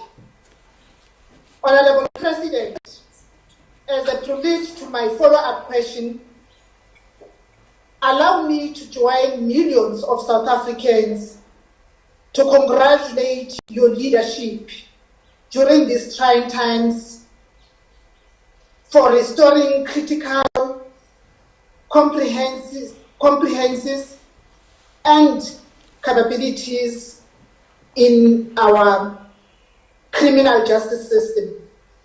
Our law enforcement institutions have over the recent past made strides in the reported investigations and arrest of corruption suspects. South Africans also appreciate the responsiveness of the COVID-19 governance model that has brought greater cohesion and integration among different spheres and different sector departments. My follow-up question, having said that, Honorable Chairperson, is to the Honorable President, is how will the government strengthen the innovative approach of the fusion centers and the real-time audits that have proven so effective in detecting and investigating corruption? What are the government plans to sustain the momentum? So my question is twofold. The other leg is, what is the plans to sustain the momentum of our criminal justice system of swift investigation and arrest of suspicions? Ngaphambi kokuthi ngihlale phansi ngehle ngebota ngihlale ngaphambili angito ukuthi sithokozela ubuholi bakho sithembela kibo. Ngiyathokoza ngihlale ngaphambili. Honorable President. Thank you, Honorable Chairperson. Mama Hlangu, ngiyabonga ngithi locha nawe, ngiyabonga kakhulu. With regard to how we will sustain this positive process that we have embarked upon, I'd like to say that our colleagues who are involved in these 9 institutions feel so encouraged, so empowered, so emboldened, and they are committed to serve the people of South Africa through the work that they do. And we've given full recognition to their efforts. Let me say that they themselves started this and found that they needed to work together. We've just given it a seal of approval, and it's almost like a test drive. They're test driving it, it's working extremely well, and we see this being sustained into the future, because what it does do is to actually enhance joined up government, an integrated government process where government does not work in silos, where we work in an integrated manner, where there is a sharing of information, sharing of resources, sharing of processes, and through this we are then able to save money, but to achieve wonderful outcomes. And those outcomes that you were talking about are almost guaranteed because people are now working extremely well together. And it transcends personalities. It is about institutions finding a way of working together in a very structured and cooperative way. This is cooperative governance being played out in the most positive way. Will it be sustained? Yes, it will be sustained, because it has proven to be most effective. It has proven to be a really fantastic method of fighting criminality, dealing with malfeasance in our country. And more than that, it is a process that is restoring the rule of law in our country. Where institutions were weakened, they are now being strengthened. Where institutions were working alone in silos, they are now working together. And where institutions didn't have a clear vision, they now have a very clear vision ahead of them. And they are now serving the people of our country. And the other benefit of having all these institutions working together is that there's check and balance. They check each other and they balance each other. There's no single institution that will be compromised, because they check each other and they work together and they work on projects collectively. So it will be sustained. It is a wonderful system that we can take forward. Thank you very much. Thank you, Mr. President. The fourth and the last supplementary question under this main question comes from Honorable S.A. Lutur. Thank you, Chairperson. Amogamed, the recent arrest by the Hawks do not fool some of us. We need a criminal justice system that is able to investigate and successfully prosecute corrupt criminals in this country, regardless of who they are and what position they hold. We know for a fact that departmental officials perform these corrupt dealings at the instruction of politicians who are more often insulated from taking responsibilities. Mongameli, what sort of engagement have you had with both the Hawks and the NPA to get guarantees that the fight against corruption is given the necessary support and agency, and that those arrested will be prosecuted speedily, Mr. President? Thank you. Honorable President. Thank you, Honorable Chairperson. Honorable Lutuli, my engagements with our criminal justice entities obviously are through the Minister of Justice, because he works with them, through the Minister of Police, because he works with them. And to the extent that I do have any meetings and dealings with them, it's usually about resources. They often come running, say, we don't have enough resources, President. We are short of resources, we are short-staffed. Right at the beginning, when I became president, I made it clear that I will not want to get involved in their operational work. They must do their work without any fear, favor, or interference. Where they need resources, where they need their work to be strengthened, yes, we talk, just as we talk with any department. Could be the Department of Defense when they need to procure or when they need more money. It could be the Department of Health. It could be the department, various departments. So where they need their hand to be strengthened, where they need resources, we're able to meet and talk about that. And for the most part, we then say, you've got a law that regulates your activity, implement the law, work in terms of the legislation. You've got a very clear template. You do not need a president to tell you how you should execute your work. Go ahead and execute it.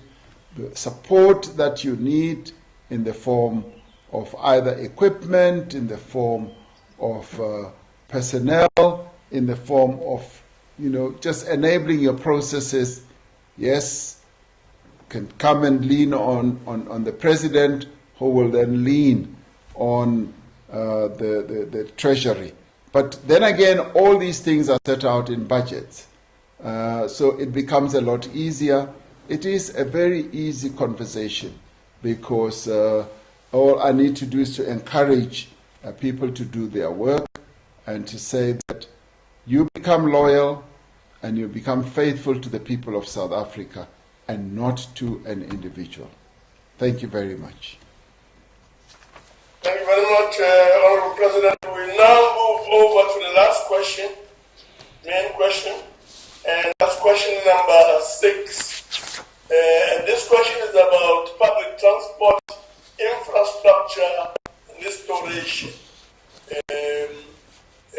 The question initially was asked by M.I. Khai to the President, and because he is not available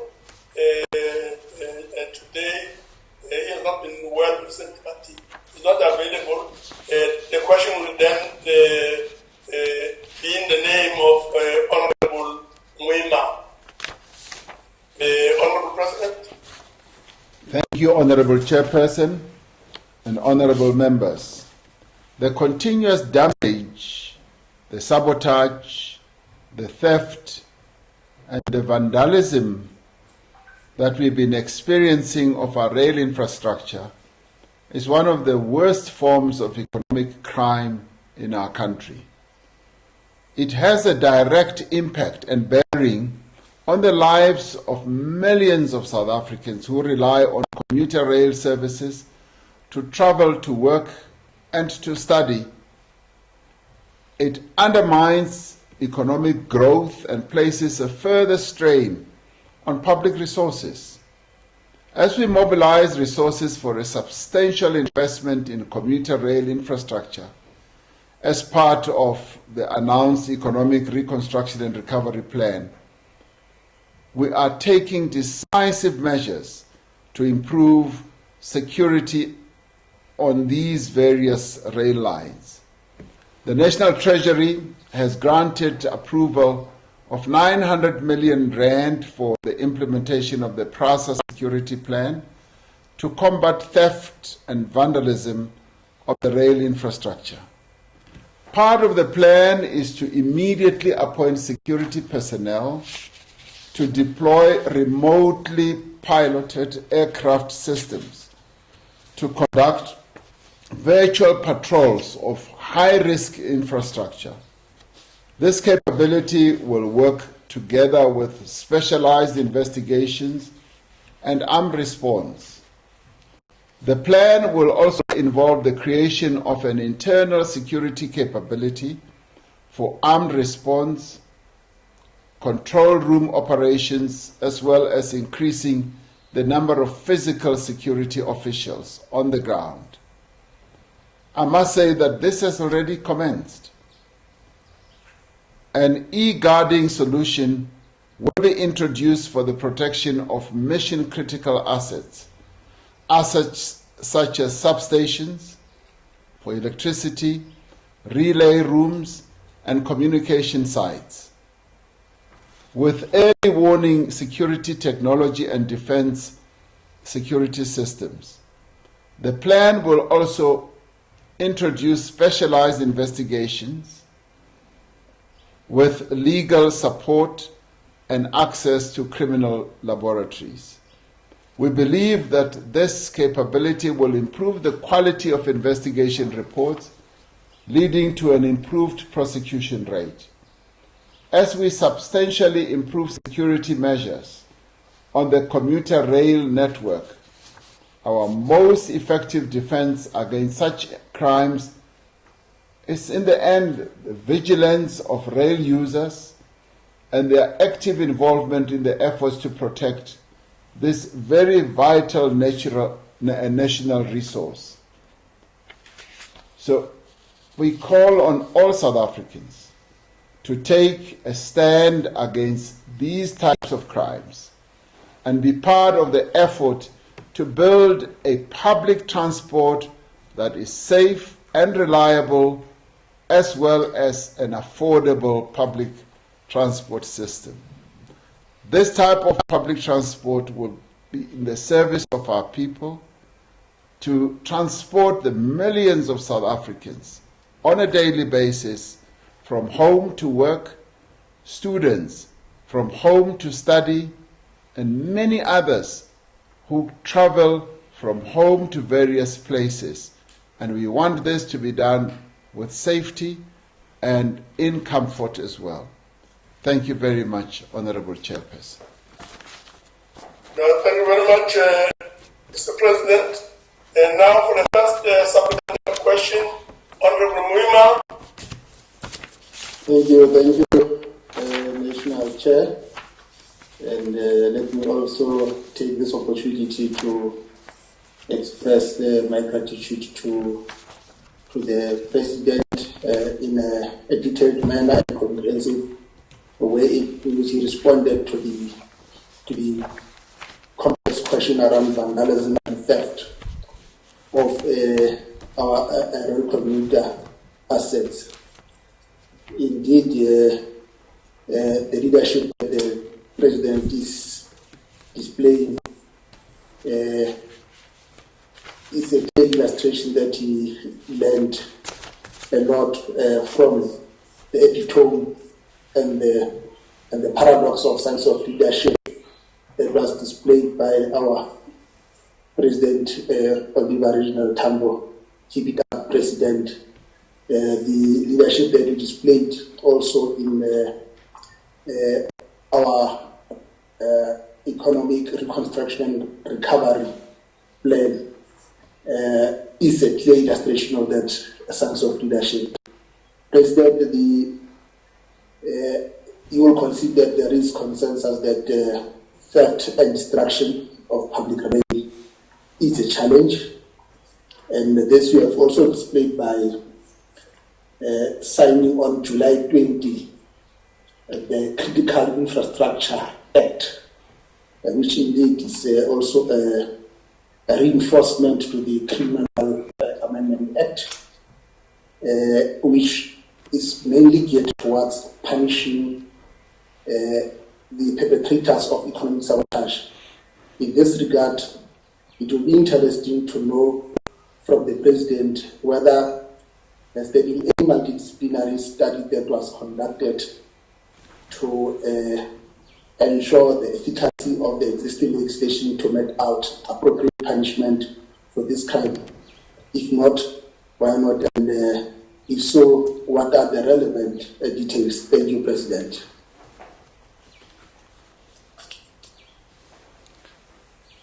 Thank you, Honorable Chairperson and Honorable Moimang. Honorable Chairperson, yes, we have been working on a multidisciplinary process to be able to ensure that those who have committed acts of vandalism, acts of criminality, are identified and brought to book. Because we cannot just carry on as though nothing has happened when people have actively vandalized our infrastructure. Those who vandalize infrastructure are acting against the people of South Africa.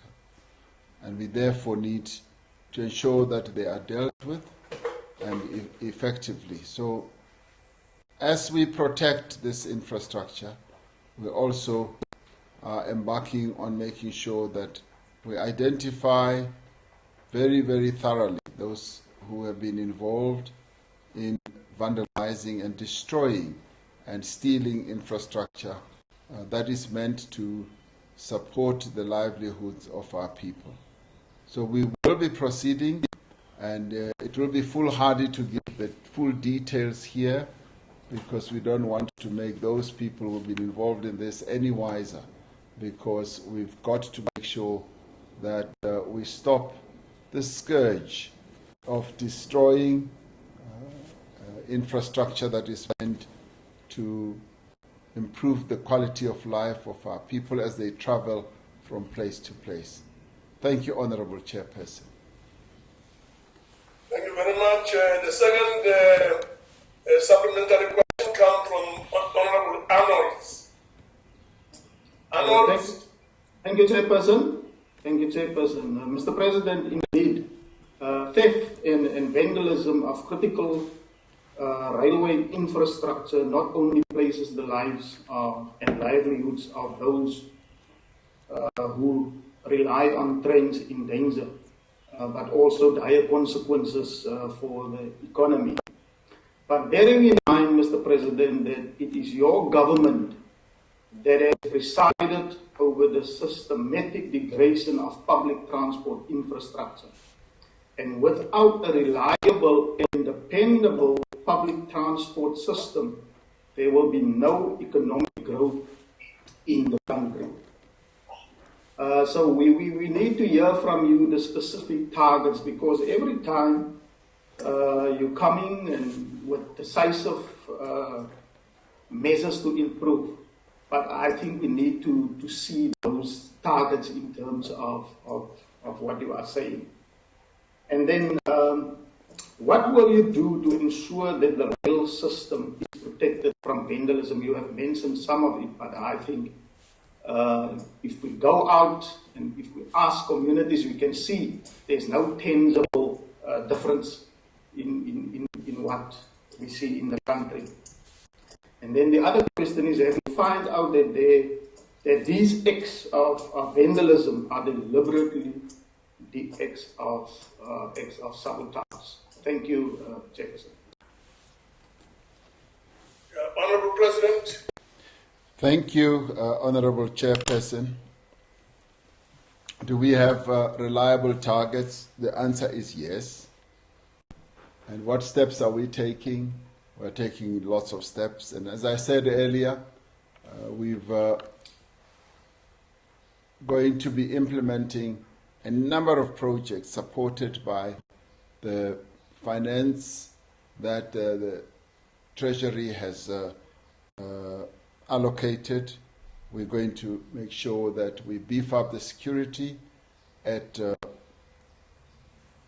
key rail installations, and we make sure that using technology we are then able to identify those who get involved in criminality.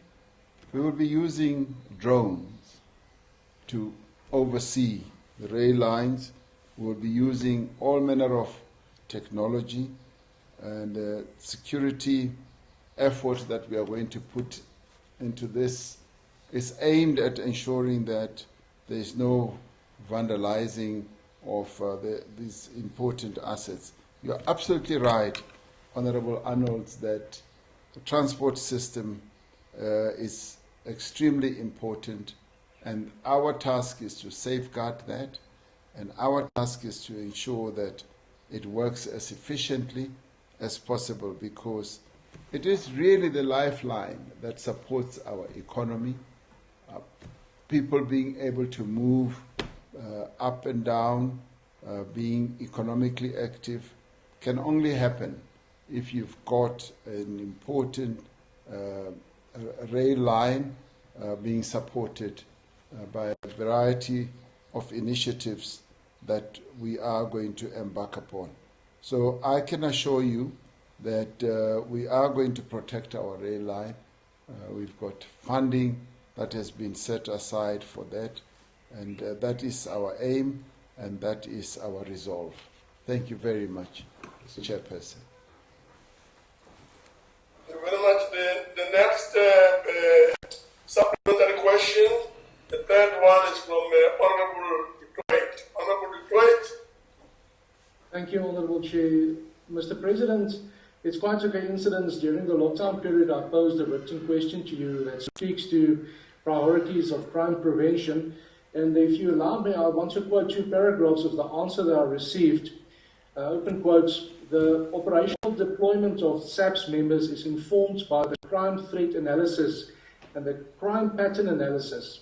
The outcome of these analysis guides the deployment of resources in response to identified crime threats, irrespective of the geographical location.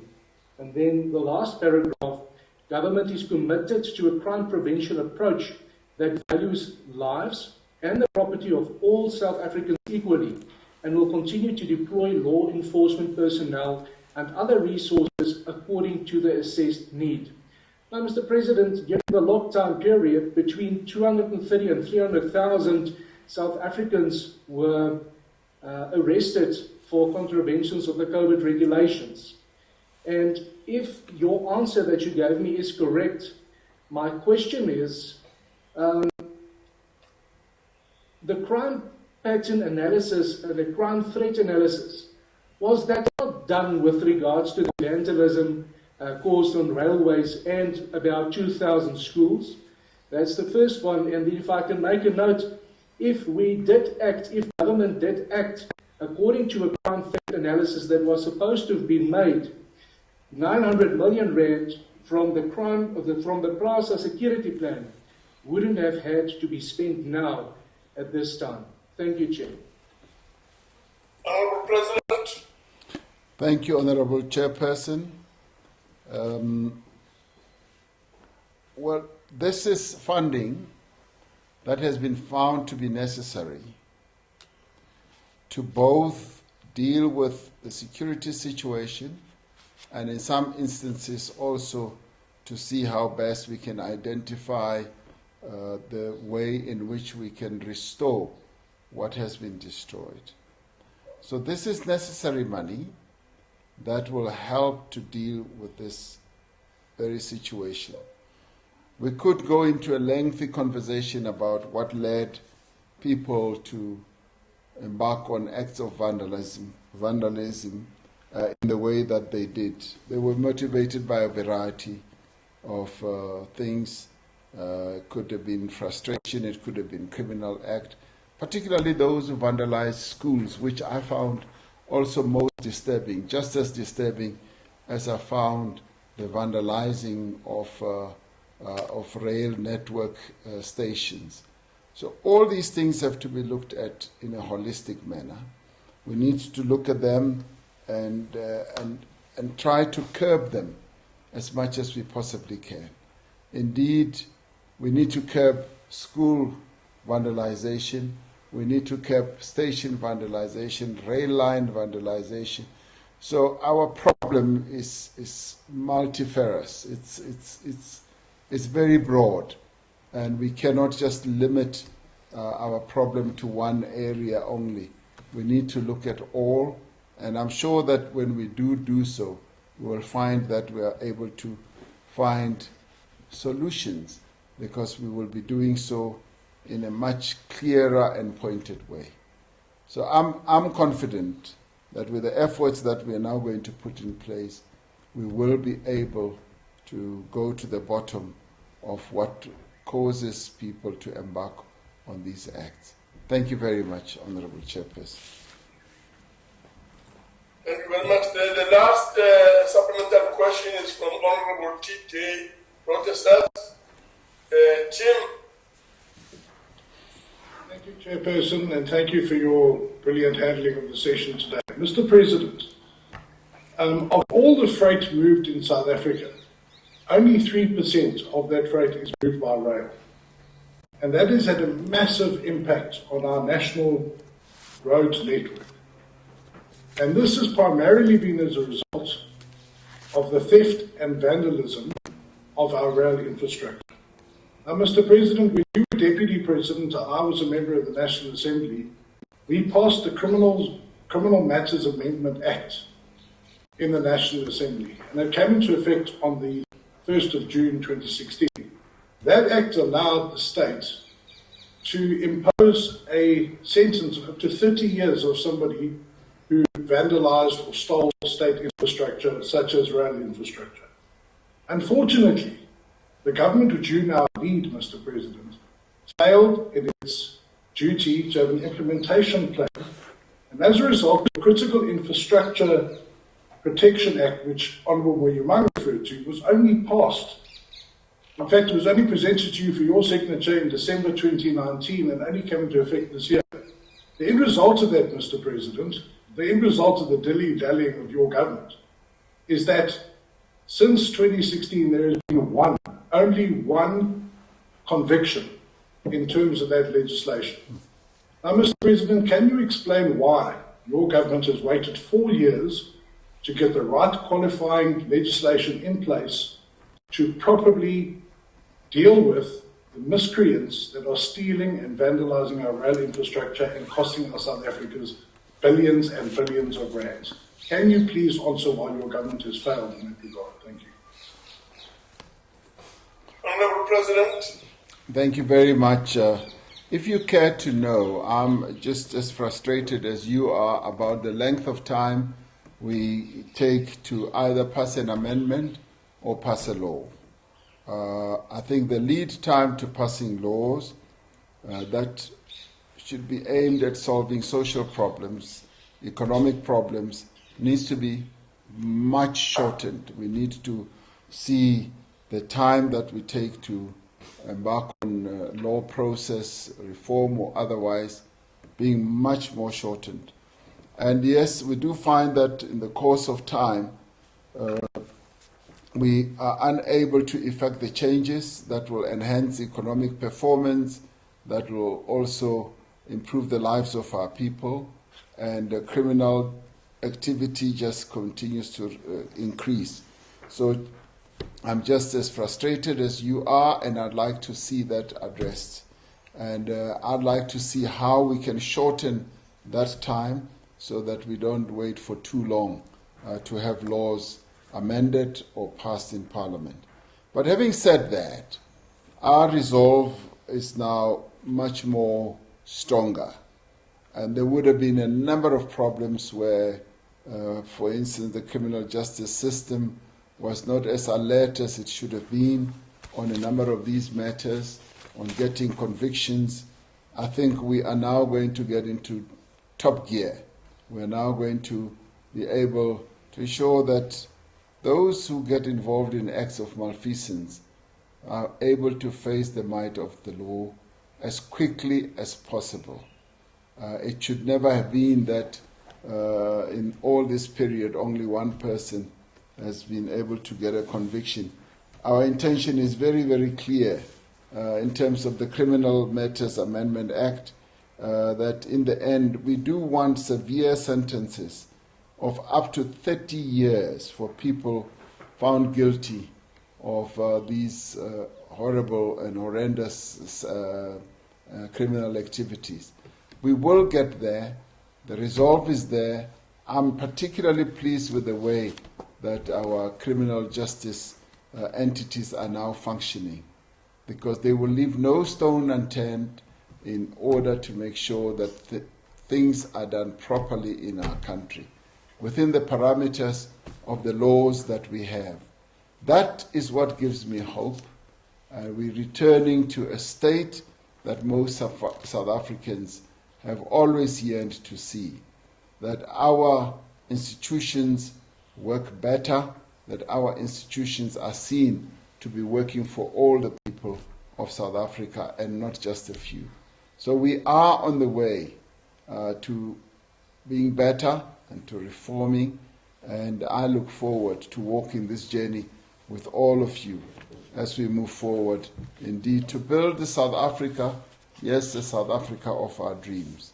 I would like to know that we are doing this collectively as the state, with the House of our provinces, National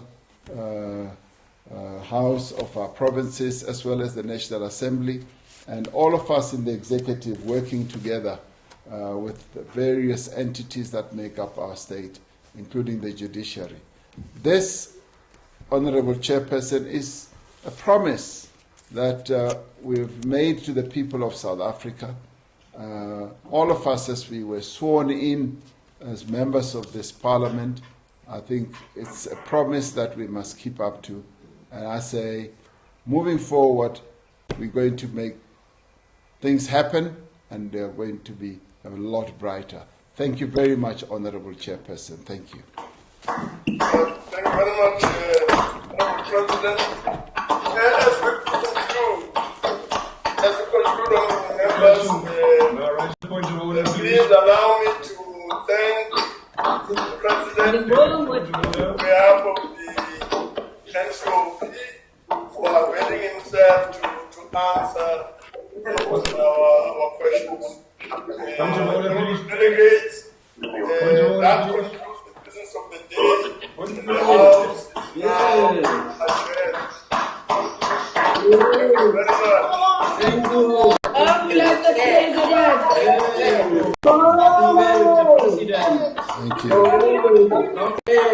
President. Thank you. So I can. Thank you. I can go home now. Oh, it was much shorter than I thought. It was 2.5 hours? The NCOP for you. Of course. Oh, but you're sitting for so long in one place. Yeah. Sometimes better to stand. Yeah, sometimes better to stand. And then Cape Town, I put my daughter as the desk where she sits, but she also puts it.